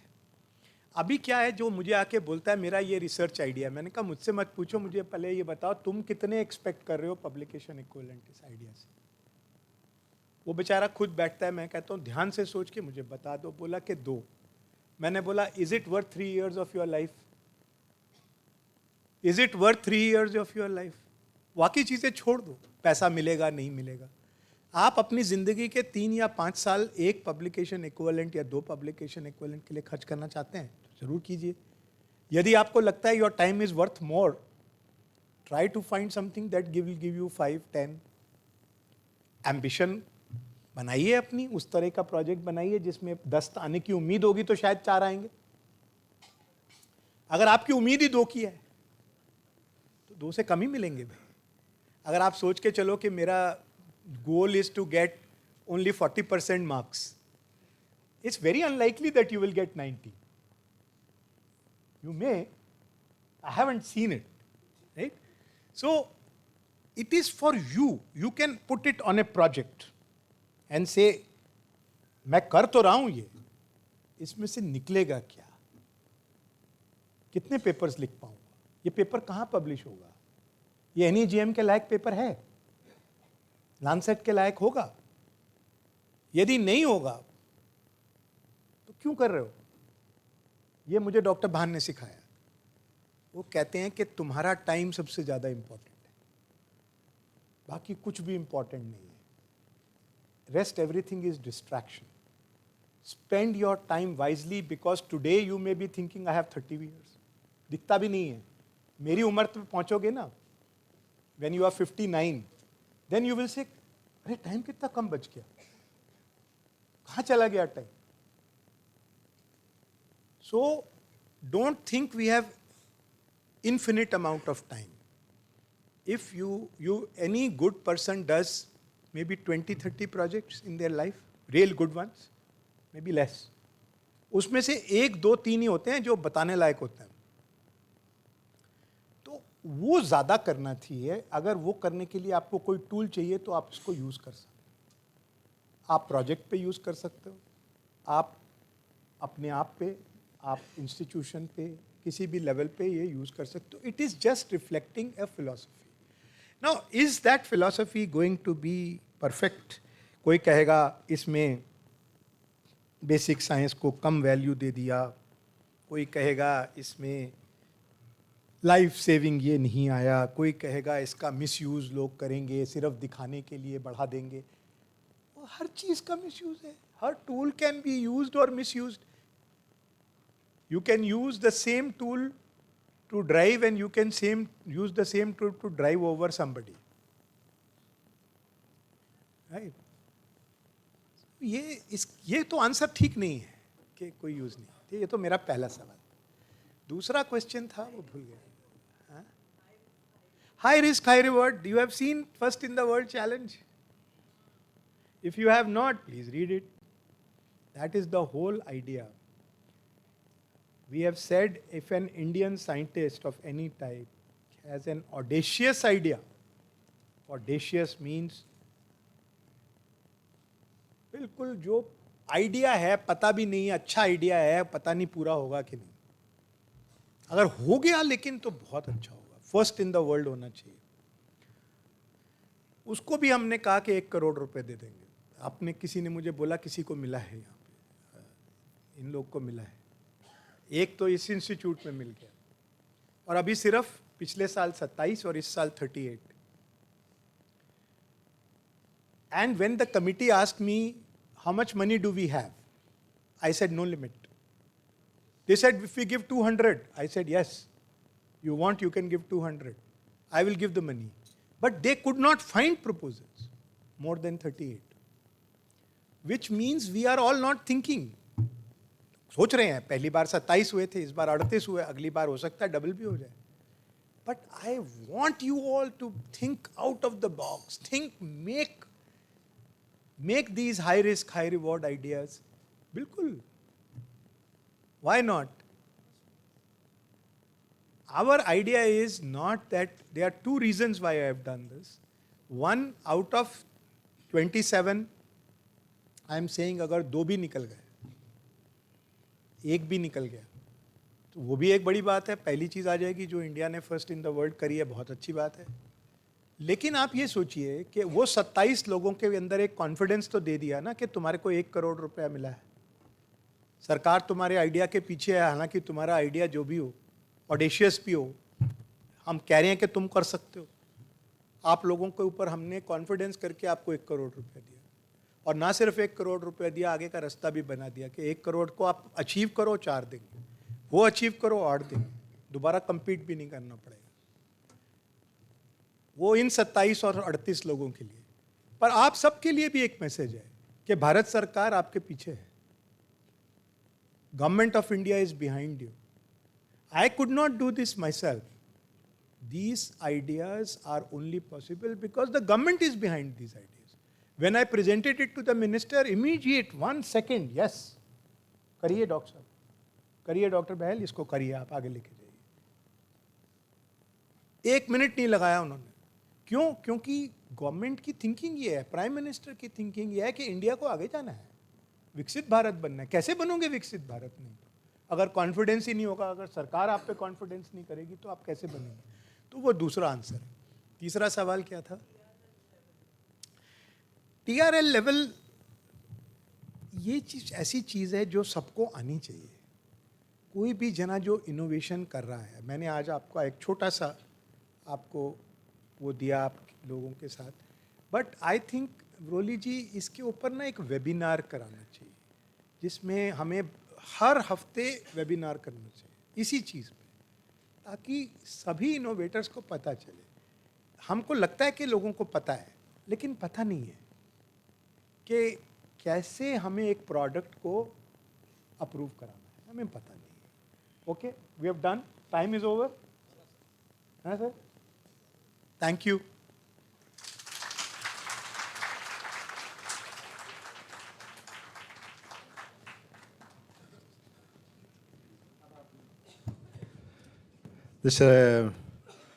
He's so passionate to teach a lot of things, to inform you also, to answer you also. It's not possible for 1 hour or 2 hours. Well, I have to cut because the other formalities are there. I'll call Dr. Piyush Gupta, who is the Editor-in-Chief, Indian Journal of Medical Research, to share few facts. And I think that publication, the research publication, something you should know from him, and how will you support our own things, what Dr. Bahel told. Then we will go for some felicitation, then we will wind up. Thank you, sir. A very good afternoon to all my dear friends here. And this is just a promotional message because I am here on behalf of IGMR. And सबसे पहले जो DG sir ने कहा about the publication equivalent because we published that editorial article from him. And another one, if you have more queries on that, आप उसको पढ़ो. उसके बाद आपके पास बहुत सारे सवाल होंगे. और उन सवाल के लिए we again interviewed him and we have published a podcast. Now we are publishing these podcasts every month. So you can access that podcast on the IGMR website in the last issue only. I am here to urge you to submit your articles to IGMR. We are not taking 1 year, 2 years or 3 years now. Our time in last 3 months for the first decision has come down to 3 to 4 weeks. That is unprecedented for any medical journal. And I implore you that please send your article. Agar nahi hoga, to because our rejection rate is also quite high and 80% are rejected within first 24 to 48 hours. तो नहीं है तो आपको है कि हाँ 2 दिन में आपको जवाब मिल गया उसके बाद आप कहीं भी भेजो. So you are free from IGMR. But if those 2 days you have crossed, so you have every chance of going into the peer review and getting it cleared. And the first response, as I said, we are giving now within 3 to 4 weeks. So that's all I like to say. And impact factor 2.5 hai, like we have advertised, be Indian, publish in Indian journals. क्यों जैसे sir कहते हैं हमेशा मुझे I take inspiration from him. है ना, ये मेरे से उम्र में छोटे हैं लेकिन मैं इनसे बहुत चीज़ें सीखता हूँ. और यही है कि क्यों हम NEJM या बाकी लैंसेट तक पहुँचे, हम क्यों नहीं अपने ही जर्नल को NEJM या लैंसेट तक पहुँचाएं. और वो तभी होगा जब हम अपने जर्नल में पब्लिश करेंगे और उसके बाद हमारा जो साइटेशन वहाँ होते हैं वही साइटेशन हमें मिलेंगे. अगर हम कह रहे हैं 30% वर्क फोर्स पूरे वर्ल्ड में जो भी हेल्थ सेक्टर में है या बाकी सेक्टर में इंडियन साइंटिस्ट की है, इंडियन डॉक्टर्स की है, the same is true of our researchers as well. So I'll just stop at that, not take much of your time. If you have any queries regarding publication या IGMR, you can ask me 1 or 2 questions. Otherwise, we'll go ahead. Yeah. Thank you very much. Thank you very much. We have taken another lead under the leadership of Dr. Rajiv Bahal. जैसे इन्होंने कहा ना, सरकार उनके पीछे है और हमारे पीछे ये हैं. तो ये जाते हैं, वो मना नहीं करते, हम जाते हैं, ये मना नहीं करते. So we are doing, this morning we, sir, inaugurated MRU, and we have around 118 MRUs in the country and now in the government sector. And now we are also establishing in the private sector. Datta Mekhe, sir, we have given one to the MRU in the private sector also. And we are enable these MRUs as the research hub of the institution. We are promoting that they move out of the laboratories as well. They should not be confined to the laboratories. Move out of the laboratories, go to the community, do the research in all fields of research, not only descriptive, development, delivery and development. But they should also have a data processing center. And in this regard, we are enabling these units to write good papers. So we are doing a countrywide exercise now. All the 118 MRUs, we are conducting data interpretation and paper writing workshop. We have already had 3, and in this zone central, we are doing one at Indore. Your team is also participating. So I'll urge you to attend these workshops, and once you come back from attending these workshops, use this material. This material is for you. Use this material to train your people in your institution. So it should be it should have a cascading effect, because जो आदमी अच्छी research करता है जरूरी नहीं है कि वो अच्छा लिख भी ले. जो आदमी अच्छा लिखता है जरूरी नहीं है कि उसने अच्छी रिसर्च की हो. वो दोनों एक दूसरे के कॉम्प्लीमेंट्री हैं और हमें दोनों स्टेप्स सीखना जरूरी. Thank you very much.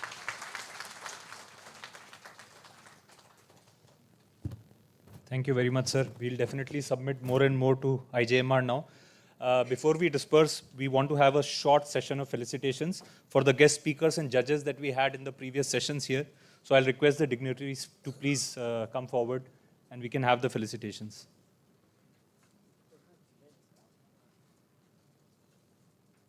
So I'll invite in the order in which the presentations were done, Dr. Geetanjali Sagina, ICMR scientist in the Human Resource Development Division. Dr.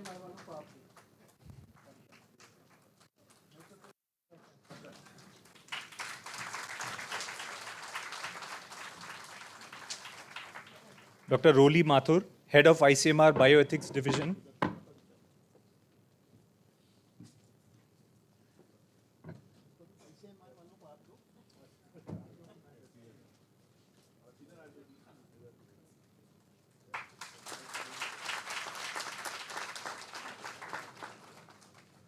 Dr. Zahiruddin Syed Qazi, Director R&D at Datta Meghe Institute of Higher Education and Research.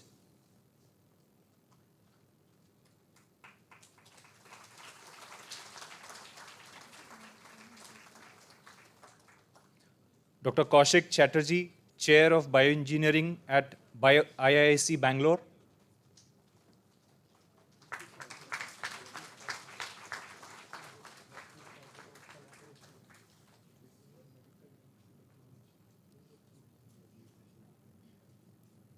And finally, Dr. Raju Khan, Senior Principal Scientist, CSIR, MPRI in Bhopal.